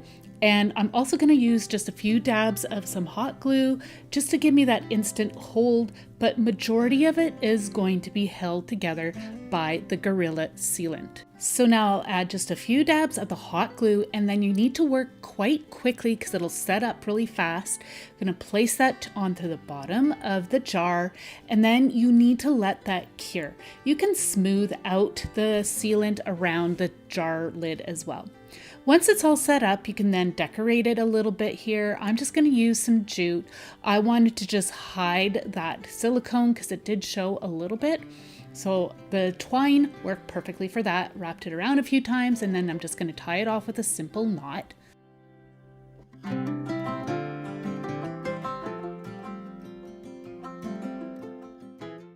I found this cute little fairy at Dollar Tree, and I'm going to be using these wood beads to mount her on top of this disc. So you can see there's a few blank spots there. Adding her won't cover up any of the solar panels. So you do want a really good strong glue. So I highly recommend using some Gorilla hot glue sticks. They hold really well. So I'm going to go ahead and apply the hot glue and then put her into place again right where there are no solar sensors. So you got to make sure you don't cover up any of the sensors. You can see she is sitting above a light, which is totally fine, but it's not covering up any of the sensors. So I didn't like the stainless steel here. I didn't think it would look right with the whimsical touch. So I'm covering it up using some hot glue and some dried preserved moss. Now I don't plan on having this out in the open. I'm going to have this kind of undercover so the light will still get at it, but it's going to be protected from any rain that we may get. So all you have to do is put the lid on top, and then you can see how sweet this looks. You can even use this piece inside your home. Just make sure to put it in a nice bright sunny spot.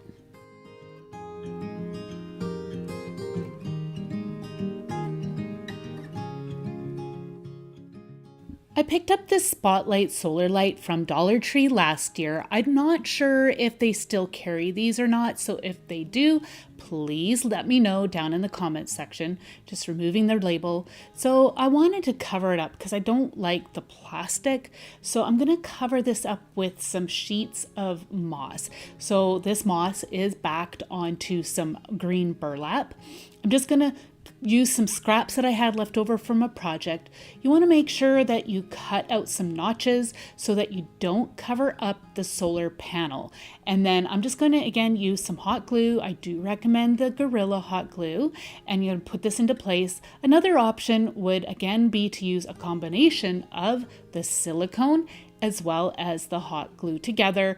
And then the silicone I know lasts outside really well. I've used it a few times. The hot glue, I'm not sure how well and how long it will last outside. It really depends on the heat where you are at.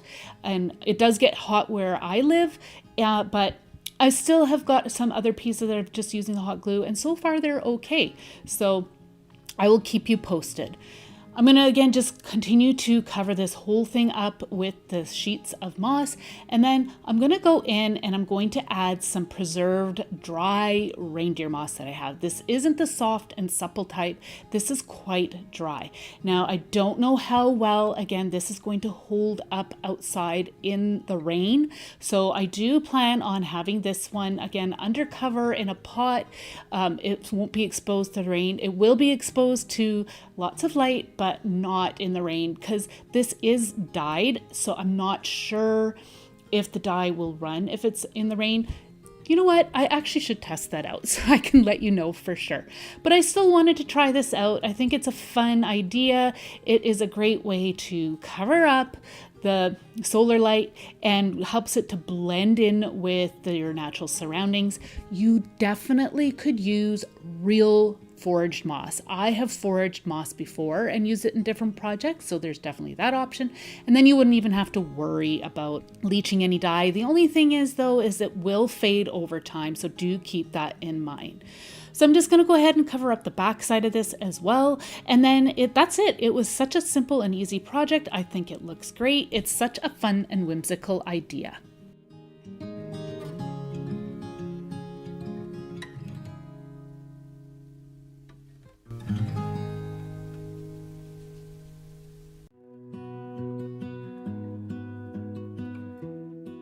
So this next project is a bit of a tricky one, but it's something I've been wanting to try out for a while.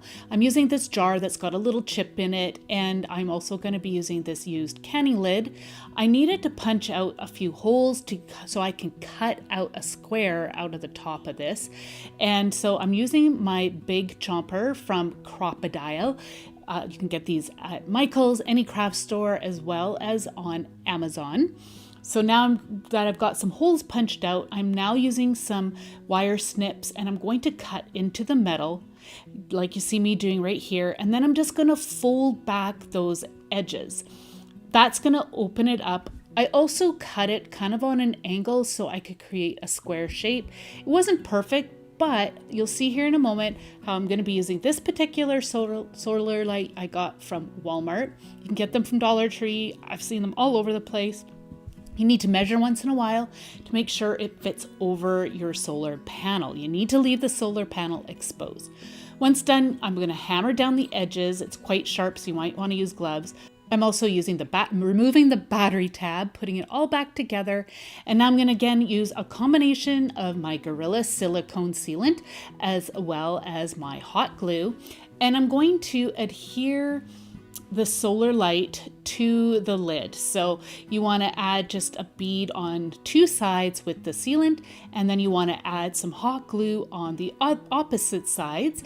That way here, again, you will have that instant hold as well as the long-term hold of the sealant. So I'm going to put the lid on top of there, and I'm going to flip it upside down and I'm going to press that into place. But before I carry on here, I'm going to add another bead of the silicone all the way around the edge of the lid and the solar light.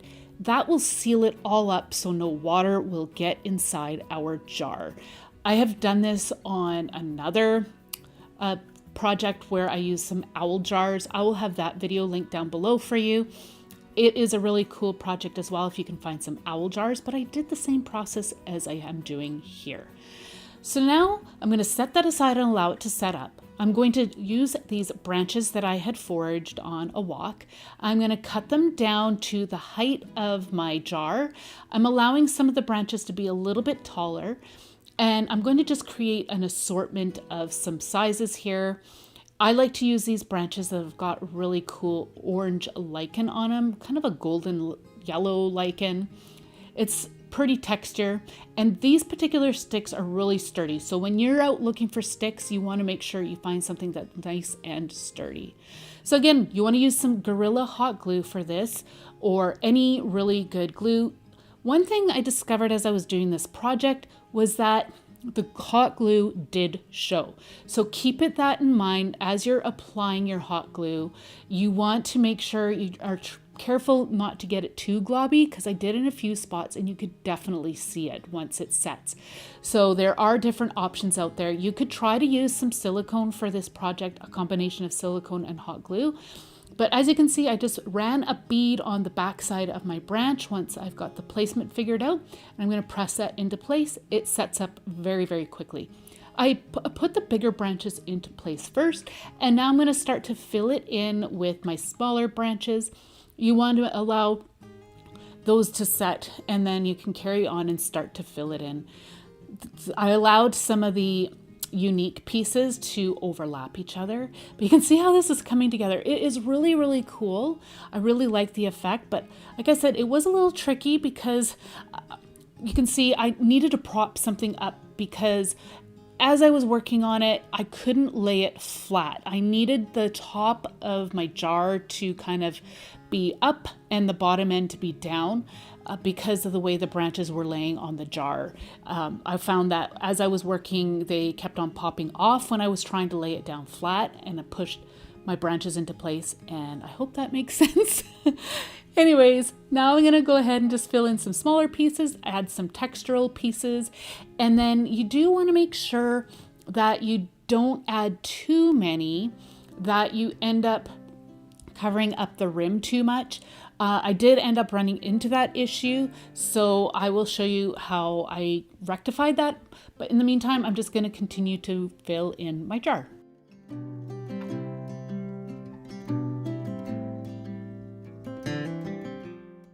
So I'm really happy with how this looks. So now I'm going to test to see if the lid fits. But I notice here that I had some branches sticking or in my way, and you can see I'm struggling with getting my lid in there. So I ended up having to trim just a few of the branches, and this was tricky. That's why I recommend, if you can prevent that in the first place, then you don't have to do this. But if you do, you just have to try to trim it out. So I wanted to, again, create a good seal. So I'm going to add a bead of the silicone to the lid rim. And then I'm going to attach the lid with the solar light into that hot glue, into the silicone, also using hot glue. Press that, and then you want to flip it back over, add a little bit more silicone here and there. We are creating a seal so no water will get inside.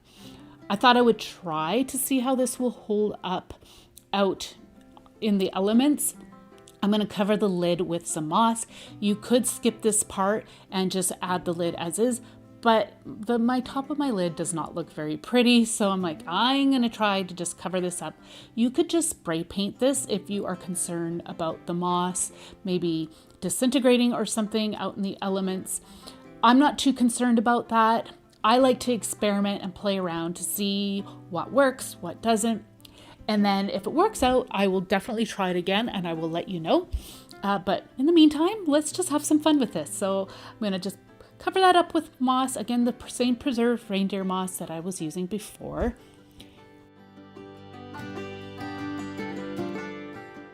So now that I had the moss on, I thought, oh, I better see if this lid is going to fit again. And you can see I struggled a little bit, but it turns out all that happened was that I got a branch in my way. So I just moved that a little bit, and then this fit on top, and I was able to screw that back on. And now I decided I'm going to cover up the top there with this preserved reindeer moss, the same stuff I was using before. You just want to be sure that you do not cover up your solar panel. I should have opened up that lid just a little bit more. You can see how some of the solar panel was covered up a little bit, and in time I'll show you here, it does affect the charging capability a little bit, and the moss and the branches do as well. So if you do this project, make sure it gets lots of sunlight, and then if you're concerned about the elements, once it's charged up, you can then put it under cover. I'm using a blow dryer to melt the glue strings because there was quite a few and it had kind of a cobwebby look. It didn't look very pleasant, so I wanted to get rid of all those, and this works great. I'm going to use some twine. I'm going to wrap it around a few times. That's going to help to hold the twigs into place, just in case that hot glue doesn't by chance hold up in the heat. This will just, like I said, it'll help to hold them in place. So I'm going to wrap it around several times. You could wrap it around all the way up. I just did it at the base, and that will again just help to hold it all together. So I'm just going to do a simple knot for this. So I really like this one. It is a great experiment. Now the solar light, it was affected a bit. So I decided that I would try to do this another step. And I'm going to just show you what it looks like though. Here on its own, it looks really good. I had it charged up really well in the sunlight, but if you struggle like I did, then here is another option. So as an alternative, I decided I'd put the jar on top of this disc, again, solar light disc, and you can see the beautiful glow that it has. So this is not going to remain attached like this. I have to charge up the disc when it's not in use, but you can see that it turned out really well.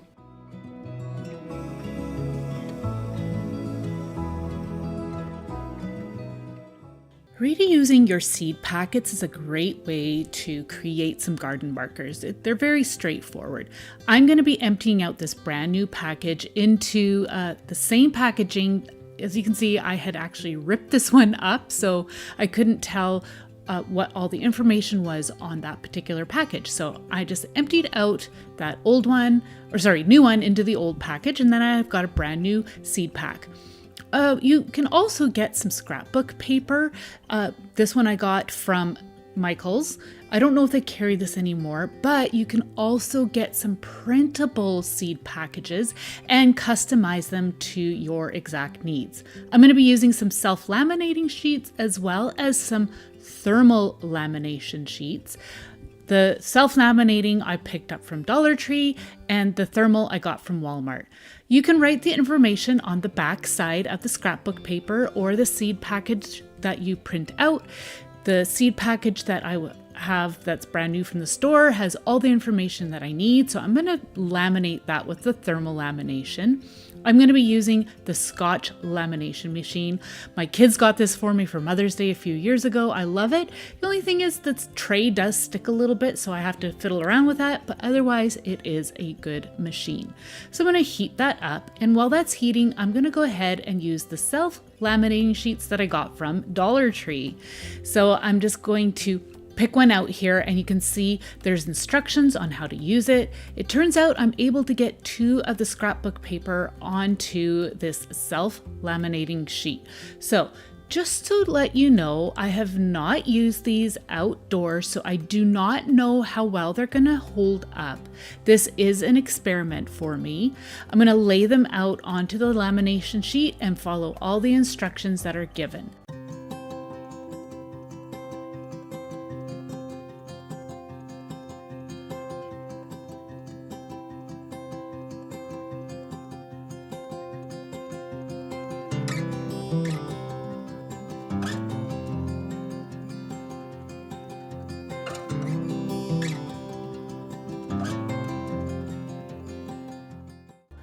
Okay, so I'm going to go ahead and again, like I said, I'm following the instructions. It does say it's easier if you use something firm to smooth it out like a ruler or some kind of a straight stick. And then smooth that out. I'm being extra cautious about how well I'm sealing all the edges as well as in between each of the cards. So I'm taking a bone folder and I'm just running over each of the edge to make sure there's really good adhesion. Working on a flat surface, I'm going to be using a ruler and a craft knife, and I'm going to cut in between each of the cards. And then you're going to have to trim off any of the excess lamination as needed.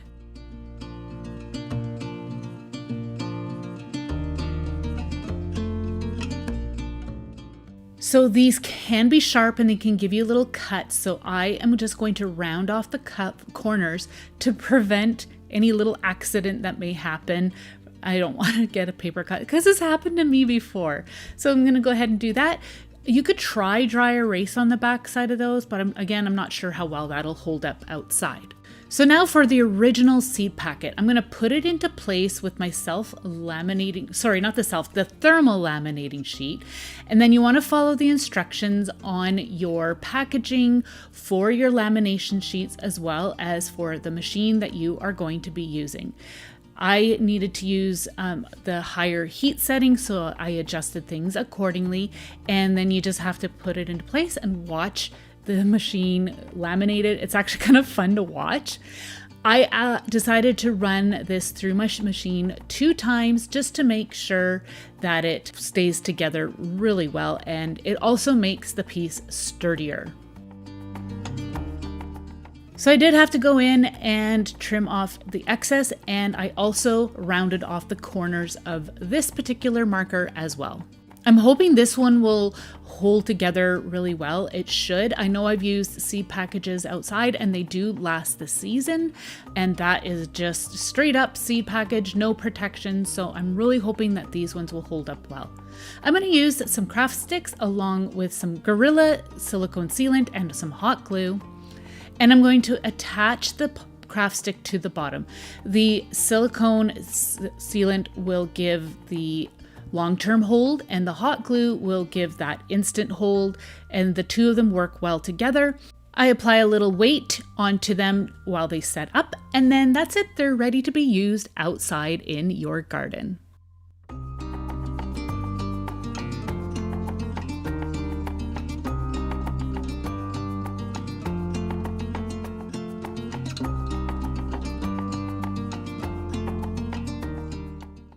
I want to try a fun and creative variation of a garden marker, so I'm going to be using a wood slice.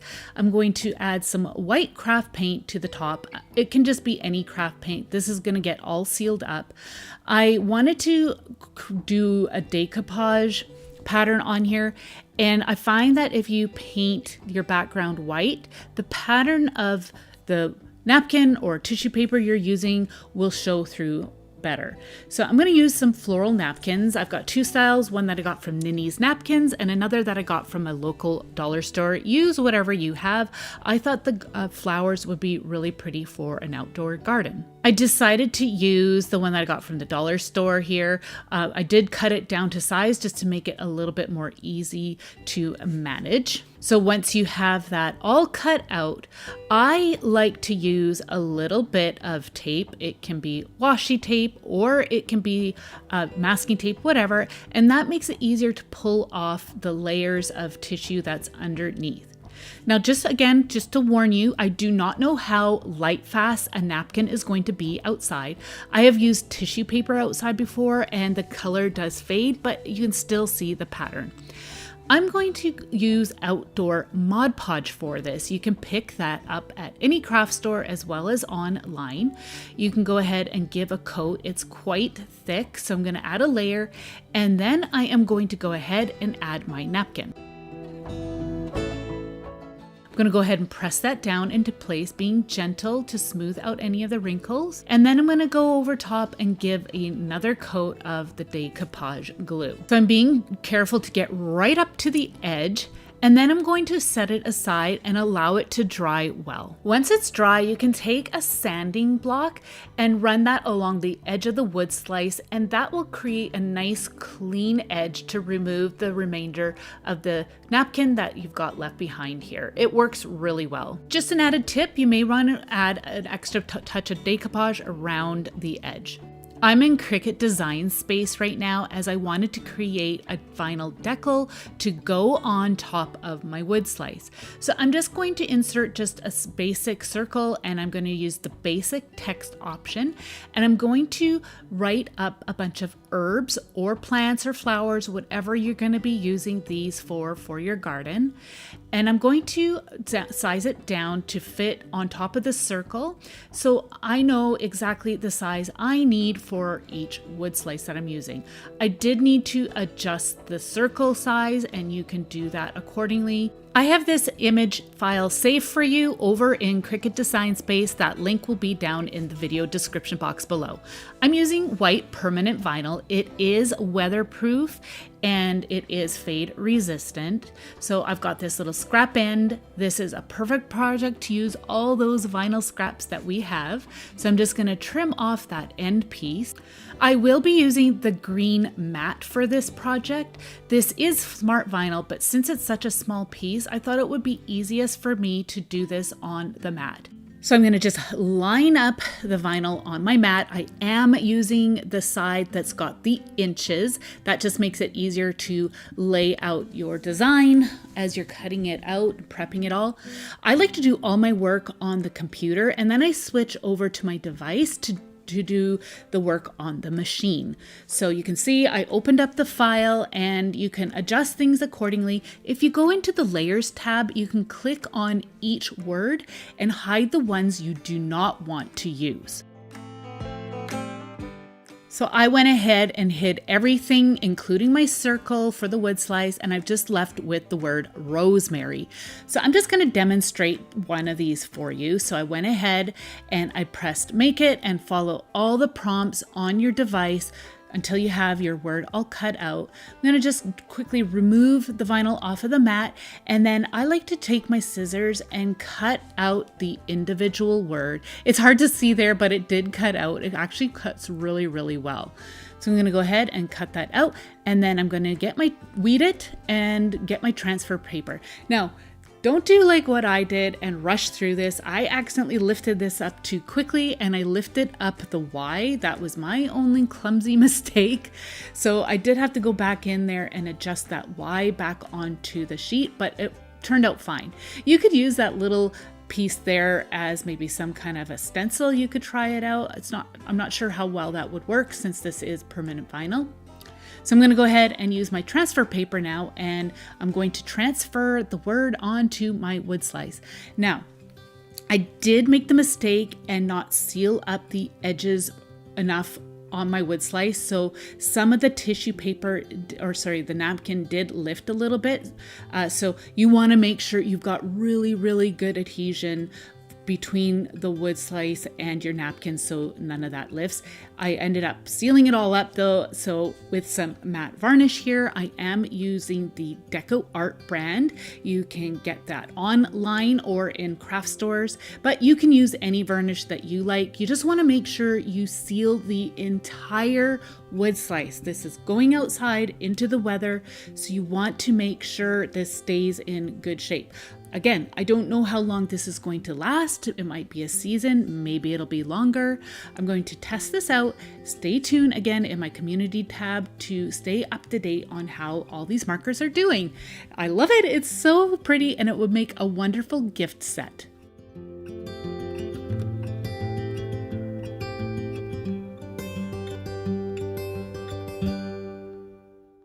I foraged these branches on a nature walk. You want to select some branches that are really, really sturdy and don't break easily. I'm going to trim these ones down, and I'm also going to remove all the little nubs and little bits of branches that are coming off. You can see how strong this branch is. I did struggle a little bit cutting it, and that's what you want. You want these to last as long as possible. Now, keep in mind, this is a natural element, so they will slowly decompose. So keep that in mind when you are creating some of these. I'm going to take a craft knife, and I'm just going to remove a patch of the bark. You want to make sure you are moving the blade away from you for safety, of course. I'm trying to make a little patch on the branch as flat as possible. So I'm just going to go ahead and continue to work on this until I get a workable space. So I'm just going to practice the font that I want to use. I'm just writing out the word carrots, and I'm going to go ahead and try this small regular writing as well as all caps, and I decided to go with the all caps. So I typically do this in pencil, but I couldn't find my sharp pencil, so I'm like, okay, I'm just going to use my pen to pre-draw this out or write this out. So I'm going to go ahead and write the word carrots on my branch. You want to try and center it the best you can. There are little tricks that you can do to write evenly across a space by starting with your middle letters and working outwards from that, but I just went for it.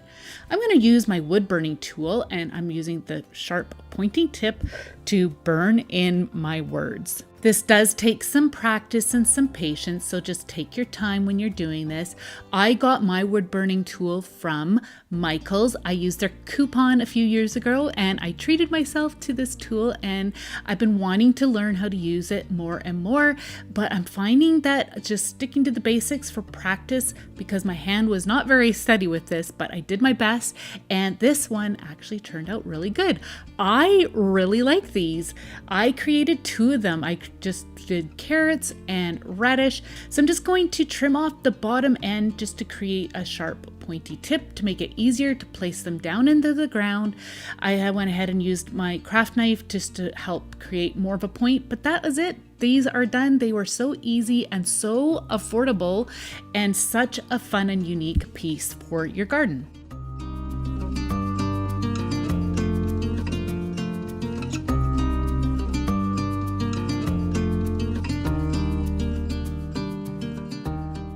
So this is going to be a fun little twist on a marker. I'm using this tin frame that I got from Dollar Tree, and I'm using the image that comes with it as my template to cut out a piece of birch bark.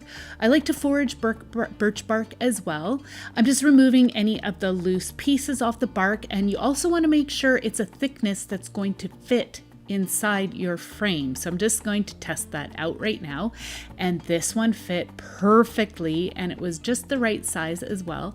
Remove any of the debris that may be preventing it from going in smoothly, and that was it. This was a nice clean piece of bark. I'm going to go ahead and put that into place. Now, this one's going to be a little different. This could be used as a plant marker, but I decided to create it as more of maybe an indoor plant tag. For now, I'm going to be using this stamp that I had in my stash, and I'm using Stays On ink. This is a good permanent ink, and I'm going to go ahead and ink my stamp up, and I'm going to press that into place. I'm wiggling just a little bit so it gets onto the birch bark really well. My birch bark is a nice flat piece, so that is key. To get it flat, you can moisten it and then put it under some heavy flat pieces. You can go ahead and seal this all up with some varnish, as well as seal up any of the gaping edges with your silicone sealant if you're concerned about anything getting in that. So I'm going to go ahead and adhere a craft stick for my stake.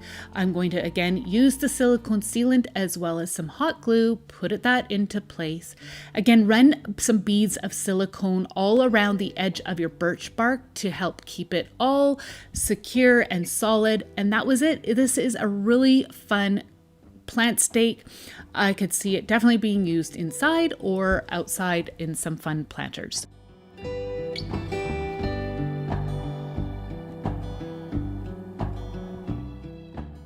I had these short spoons in my stash for a very long time. I cannot remember where I got them, but you can use some regular size spoons and just trim them down as needed.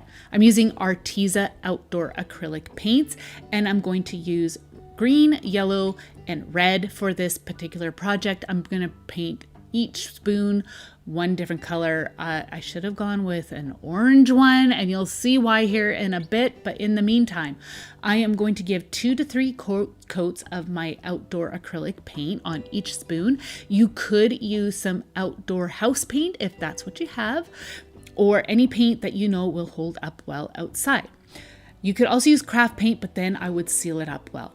I'm in Cricut Design Spaces again, and I'm going to select an image search by doing some specific searches of vegetables. Here I'm showing you an example of searching a strawberry, and you want to save your images, add them to your canvas, and then you want to just size them accordingly.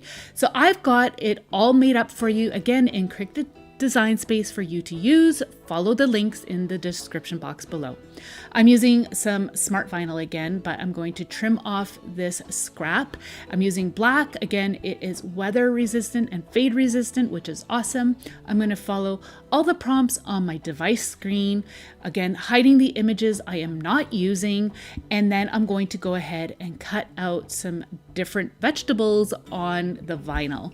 Of course, if you don't like any of the vegetables that I have selected on that particular file, then you could just do an image search and just change things up according to the use that you have for your garden. So I'm going to go ahead and transfer this particular image. I found that the line art images actually work the best for this project. You can see how well this carrot looks on the backside of this spoon. I think it looks so sharp. So I went ahead and added both some solid and line art images for you to use on that particular file. So I'm gonna seal this all up with a couple of coats of my varnish. I wanna make sure that this stays in place. Outside, it gets quite hot where I live, so I'm not sure how well the adhesive will hold up in the heat, but I'm going to go ahead, apply the varnish all over this piece, and then that is it. They are ready to be used. I think, again, it would make a great gift set for anybody to use.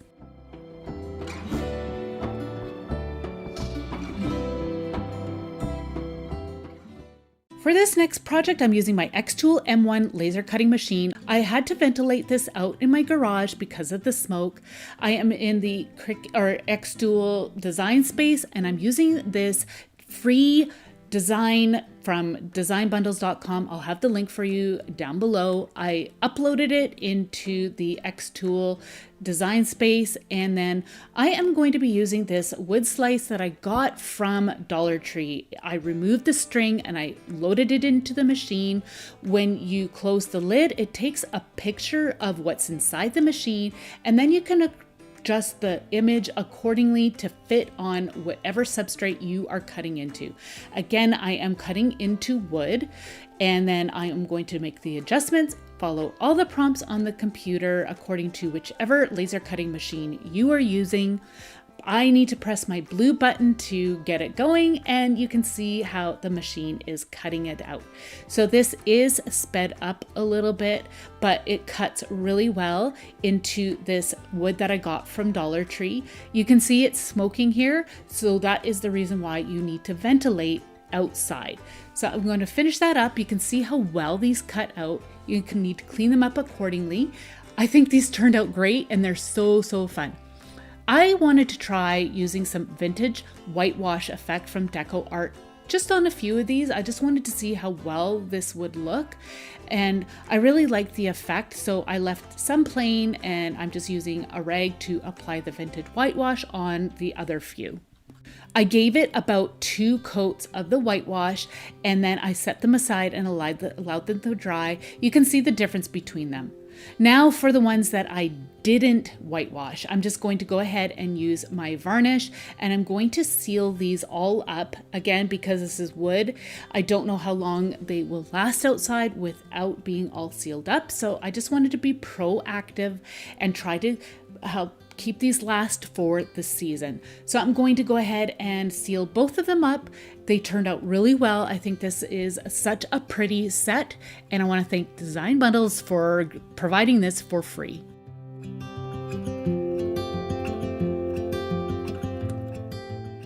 These are going to be quick and easy garden markers. I got these chalkboard markers from the dollar store, as well as some paint pens that I picked up from the craft store, as well as dollar store. I really like this Color Factory one. It was the only white paint marker that I had in my stash, but it works really well.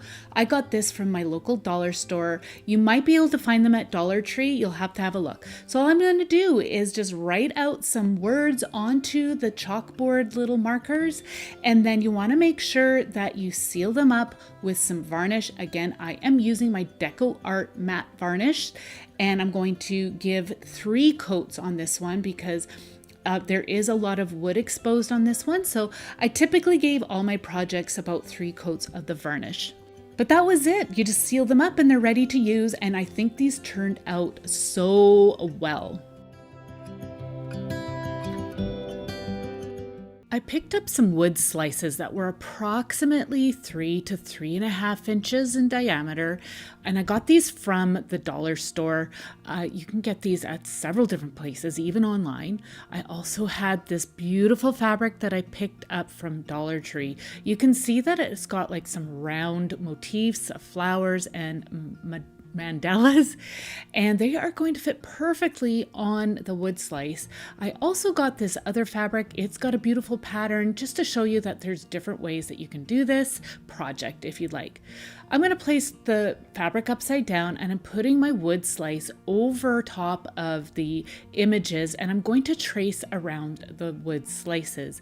That way here I am able to cut this out so it fits onto the wood slice, and of course you can make adjustments accordingly by trimming off any excess fabric. But first, I placed the fabric on top of the wood slice just to see where I needed to trim any of the excess off, and then I did so accordingly.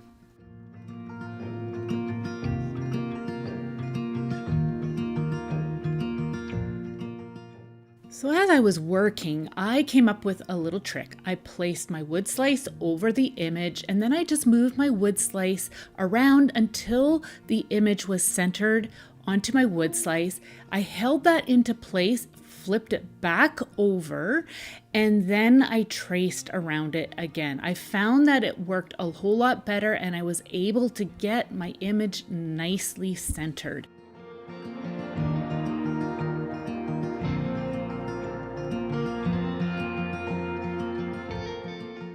So I'm making a total of 4 wood slices. I'm going to be using this outdoor Mod Podge with some water to adhere the fabric to the wood slices. Now you can get this off of Amazon or in any craft store. I am going approximately 2 parts glue to 1 part water. You just want to make this to be a little bit more liquidy because then it will really absorb into the fabric. So I'm going to go ahead and just place them onto the wood slice, and then I'm going to put my fabric into place. I'm going to just press that down.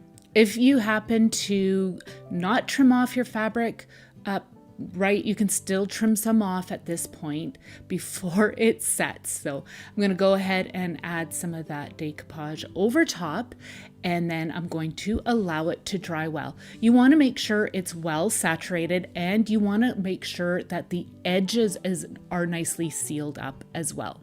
So these are all dry now. I'm going to go over top of these again. This time I'm using the decoupage glue straight out of the container. I'm not watering it down. I want to make sure that this has got a good protective layer on it. Now it does say that this is not weather resistant. It is a water-based product, so you will not want to keep these outside out in the elements. If you do, you can use this matte UV resistant spray from Krylon and it will protect your items. They turn out beautiful. I can't wait. I'm going to be gifting these to a loved one.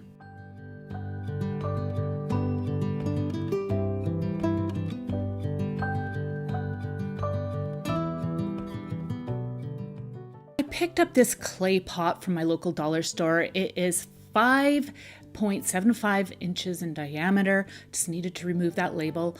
I've got this scrap piece of cotton fabric. It's just a natural piece and I love it. It's lighter weight and it's really great to use in different projects. So as you can see, I am using a pencil and I just put a mark on it just so I know how to roll the pot over my fabric. You can see I'm just roughly tracing out the bottom and the top so I know how much fabric I need to cut out. Reality is I only actually need to cut the bottom just so that it shapes around the pot nicely. So I'm just roughly rolling it and then I am just tracing out the bottom as I go along, and I'm ending where that pencil mark is made on the pot. Now I'm just going to cut out that bottom portion of the fabric and putting my pot in place, and I'm going to just make sure that it does fit, and it surprisingly does because I was just roughly doing this. I'm going to trim off any of the excess on the edges as you see me doing here, just so I've got a nice fit around my pot. Just be careful that you don't cut off too much. If you do cut off too much, it's not going to fit all the way around. So this is a scrap piece that I'm using, hence the reason why it's kind of just being roughly done, but I'm sure you get the gist of what I'm trying to achieve here. So again, just trimming off a little bit of the excess so that it will wrap around my pot. You can see the nice shape that I've created there. And surprisingly, like I said, it fits really well.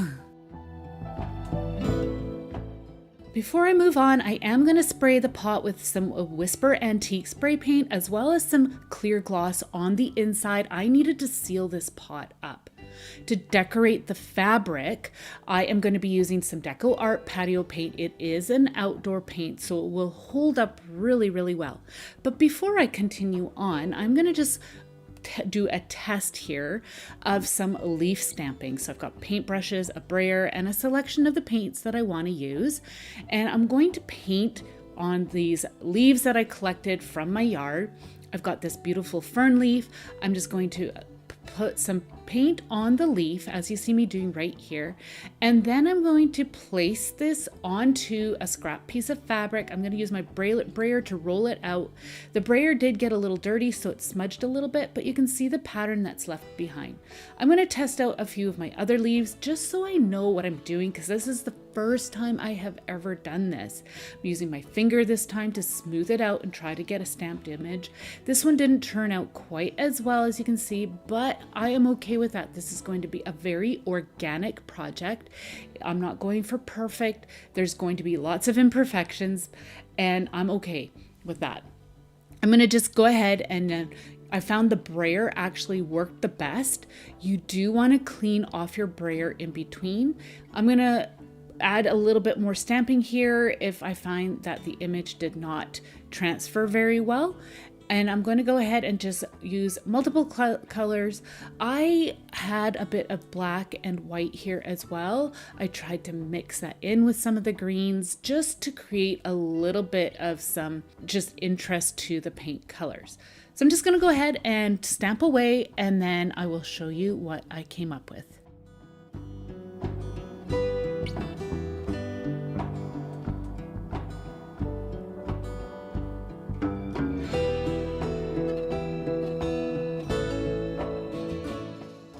So I've got my fabric all covered, but I felt like there was still a few spots that could use a little bit more stamping. So I just added a little bit of the fern image just here and there. And I felt like it looked a little bit more complete because there was a few spots all along the edge that were blank. My pot is all nice and dry. Now it's nice and waterproof. I'm going to be using that Mod Podge mixture that I had already made for my previous project. And I'm going to start to apply this in sections. So I'm just going to lay my fabric out, and then I'm going to put some of the decoupage glue mixture onto the pot, just like you see me doing here. I'm using a large brush, and it does actually surprisingly take quite a bit of the decoupage glue. So like I said, I'm just going to work in sections. I'm making sure I'm pressing it underneath the lip of the pot as well. Flipping it over, and I'm going to continue to add the glue. I am just going to be doing the undercoat to start, and then once I've got it all in place, then I will go over top of the entire piece with my mixture. So I have the fabric almost completely attached here, but you can see I've got a little bit of an overlap here. So I'm just going to trim off any of the fabric that didn't have any of the stamping on it. And then I'm going to go ahead and flip the other part of the fabric over, trim off anything that I felt was just too much. And then I'm going to finish off by applying more of the decoupage glue and pressing the fabric to seal off that edge. I did go over that edge with quite a bit of the decoupage because I really wanted to make sure that was going to stay sealed down.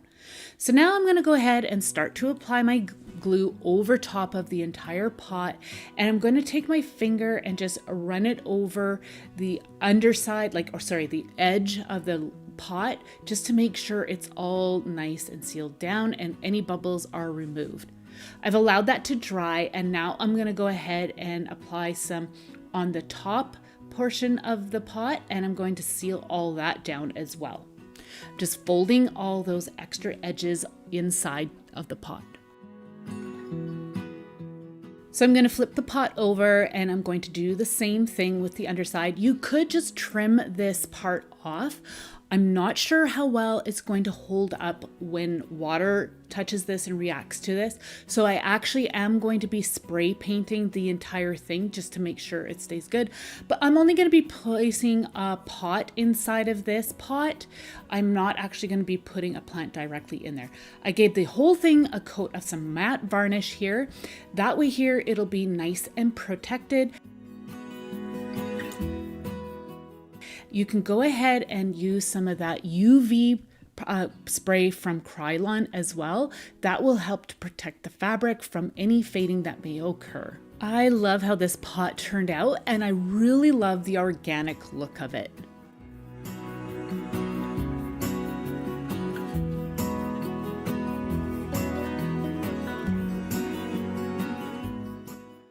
I needed to make some new pillows for our sun deck furniture. It's seen better days, but I'm not ready to replace it.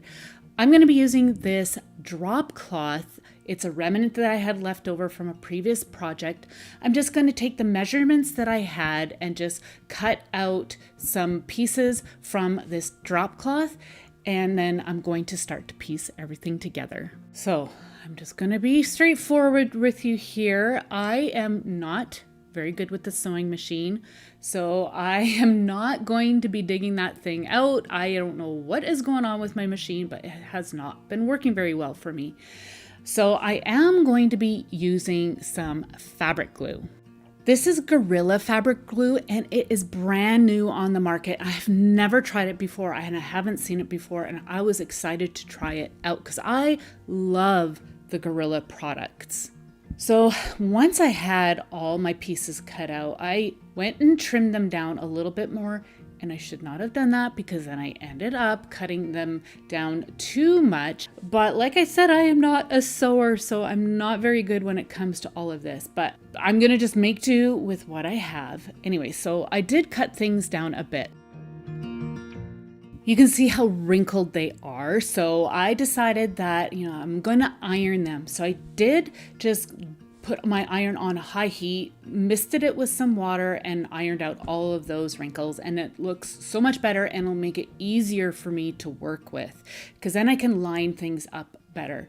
So I just trimmed off any of the edges as needed, just to again help me line things up a little bit better. And now I am going to use my fabric glue that I got. So I did pick it up from Walmart, and I folded up the edge because then I can work with it a little bit easier. Now, please follow the instructions on the fabric glue that you are going to be using. I didn't fully read them. I am so bad for doing that. I just went for it, and it did say that you should apply some to both sides of the fabric and then allow it to set up a little bit. So I did find it was a little bit tricky to apply it. I feel like that they could perhaps use a better applicator to help us squeeze it out and just to create a bit more of an even layer. But I still was quite impressed with how well it is performing. So I just went ahead and applied that, and then I'm going to let it set up according to the instructions. And I am really excited to see how well this stuff holds out for the long term. I am going to keep you updated at the end of the season in my community tab to let you know how well these cushions hold up. So I found as I was working away, I found that the brayer was really good at just smoothing it all out and giving a really good adhesion. You don't have to do that. That was just personal preference as I was going along. So I needed to finish off this one edge, but I needed to leave enough of a hole available so once the glue has set, I can flip my cushion inside out. So keep that in mind when you are creating yours, just to make leave enough of a hole that you can access your hand in there and flip the cushion inside out. It's the next day, and you can see it's actually holding together quite well. I was pulling on it quite hard. I'm trimming off the corners just so I can get a nice pointy edge on each one when I flip it around.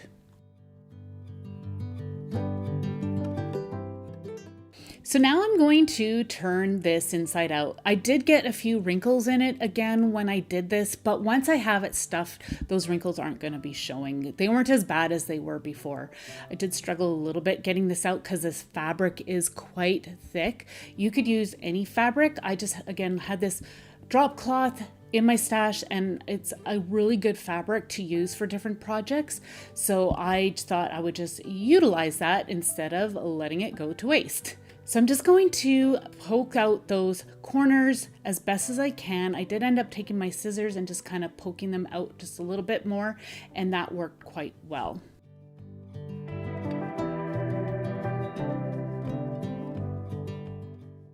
So now I can start to stuff my pillow. So you could use some pillow forms. I could not find any, so I decided to get this fiberfill that I picked up from Walmart.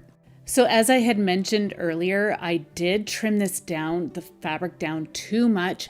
I didn't take into account that I was going to be stuffing this and it would end up not fitting the backs of my chairs the way I had hoped for. But it's okay, it still turned out great. I'm using some Gorilla Glue sticks to seal up the opening of my pillows. I'm just working in sections. Again, Gorilla makes really good adhesive products, so I thought I'm gonna try the hot glue and again, see how well that holds up outside in the heat of the summer throughout the season, and I will keep you updated on that. If you know how to hand stitch and close this up, then by all means do it that way, but as mentioned, I'm not very good at that, so I'm using hot glue. So once you have it all sealed up, you can take these outside and spray them with some heavy duty Scotch Guard that will keep them safe from the elements. And that's it. I think they actually turned out really good. Despite the error of mismeasuring, I still love them and they are comfortable.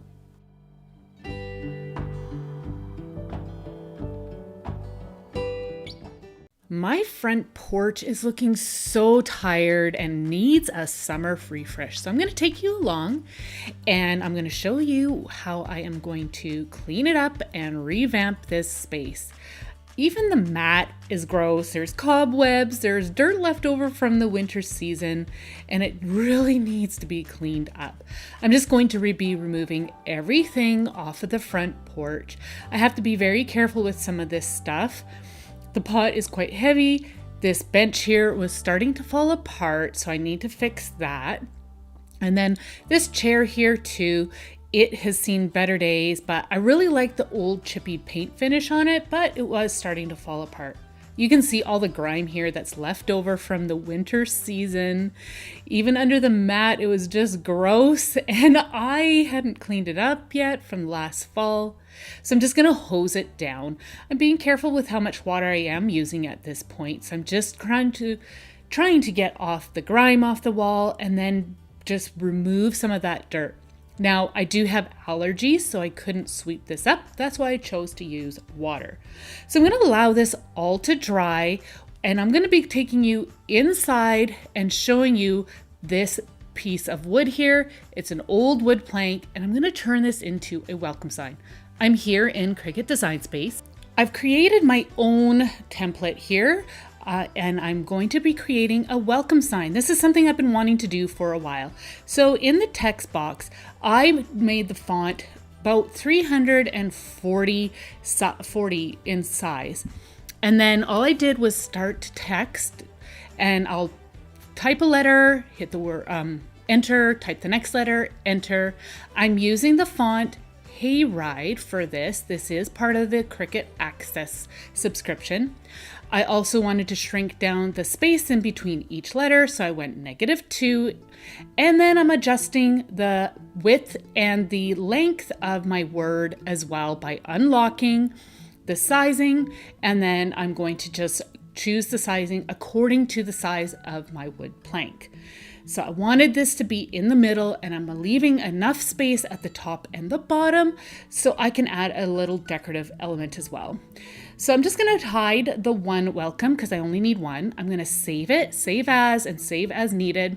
And then I'm going to go over to my device, and I will be using the Cricut Joy to create a stencil. So I like to do all my work on my computer, and then I'd like to switch over to my device so then I can work on a large workspace as needed anywhere in my house, and it's so easy just to use an app on my device. I'm using some stencil here for the Cricut Joy, and it is a smart product, so I do not need any mat.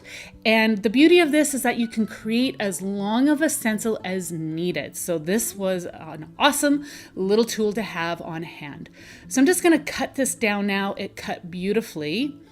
And you can see it's really curling up on me. So I'm using some painter's tape, and I'm going to add a little bit to the top, and I'm going to secure this down really well to the counter. And then I'm going to do the same thing on the bottom. I'm going to flatten it right out, and then that'll make it a whole lot easier for me to weed. I decided I want to also just save some of these letters. I thought, well, maybe I could reuse them. I'm not sure if I will or not, but I put them on this craft mat that I picked up from Dollar Tree, and we'll see if I'm able to use these at a later date. So I am only removing the letters. There you can see that there's white space because that's where my paint's going to go. Here with the O, I made sure that the blue circle is left in the middle. Now I'm going to use some transfer tape. I am using the Cricut Joy transfer tape because it's the exact width that I need for this project. So I'm just going to slowly work my way and attach the transfer tape to my stencil. I did remove the tape off of the top there, put my stencil into place, and then put the tape back on. Again, I'm trying to prevent the stencil from curling up on me, so having that painter's tape really works well. Just using my scraper tool to apply the transfer tape all the way down to the end of my stencil. I'm going to go in and then burnish it with my scraping tool, and I decided to trim off the edge here. I just felt like it would just help me to get my stencil centered on the wood plank more easily. I'm going to start to remove the stencil with the transfer paper here. If you find that any of it starts to lift, just go ahead and go in with your scraper tool and burnish it again, and that will just help you to lift it. I am being quite careful. I'm not pulling too hard or too fast. And then I am also going to just lift this here. I decided before I pulled it all off, I'm like, I should probably put this in place. So I am just going to, again, just tape the one end on. And then I'm going to slowly attach my stencil here, folding back the backing of this stencil underneath. You saw me doing right there. And then I put it on. You can just eyeball this and just put it into place if you'd like. But I found it a little bit easier if I slowly removed the backing and then put it straight onto the wood plank like you see me right here. So I will have this project for you in the Cricut Design space.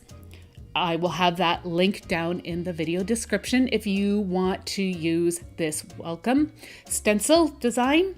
I've got it all ready for you to go, so all you have to do is just go in and customize it as needed.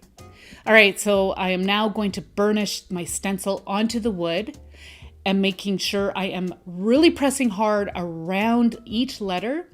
And now I'm going to slowly peel back the transfer paper.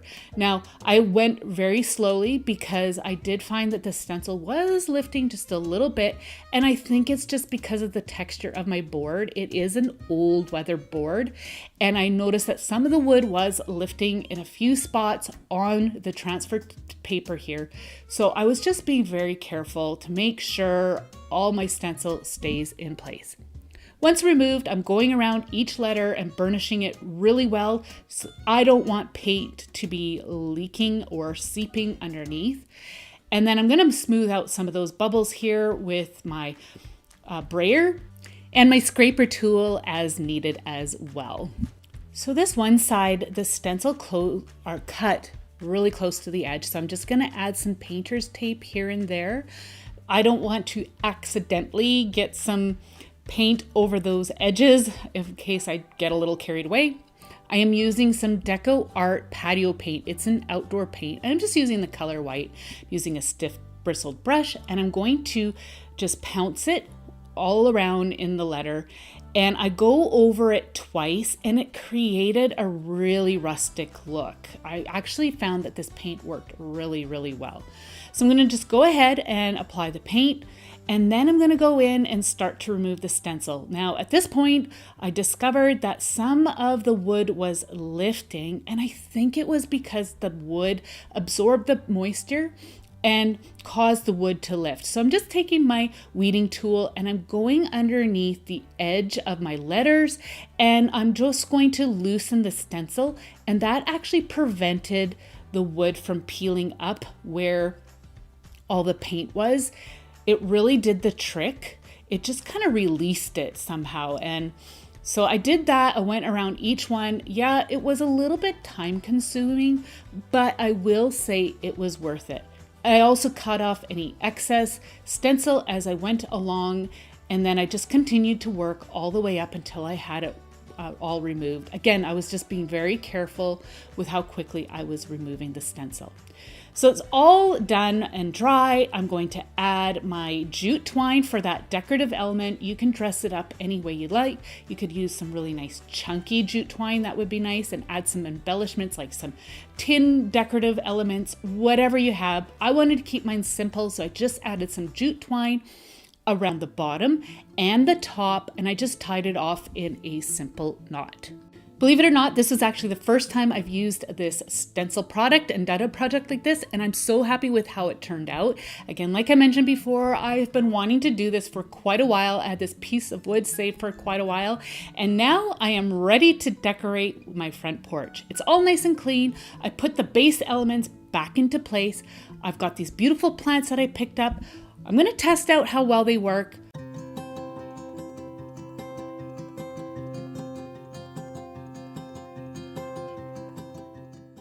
I stuffed all those plants into place, put the mat into place as well, and I'm going to start to decorate a few other things. I have this empty pot here, and I'm going to fill that up with some faux foliage and flowers. And the reason being is because last year, some deer actually came up right to my front door here and ate my living plants. So I thought I'm gonna just mix the two up here, some real and some artificial, in case that happens again. The deer came right up and ate my begonia last year. They made a real mess too. So I'm like, well, at least I'll have some decorative element. So I'm going to add some other little pieces, some natural elements, some other little pieces that I have. This cute gnome. I've kind of drifted away from making gnomes and including gnomes in my decor, but I love this little guy as a little welcoming, friendly guy for my front door. I made this cute little simple wreath. I'll put that on the door here just as a really fun little touch. And I have to say, I think it looks so much better. It looks so clean. I also changed out the light bulb. I had this really bright, kind of ugly looking light bulb, and I replaced it with an amber light. And I have to say, I think it looks so much better. It's not so bright and garish. It is such a nice and warm, welcoming touch. I have this playlist here for you to check out if you're looking for some more outdoor decor inspiration. Let me know what your favorite part of my front porch is by leaving me a comment down below. I thank you so much for joining me today. I appreciate each and every one of you. We'll see you in the next one. Take care. Bye.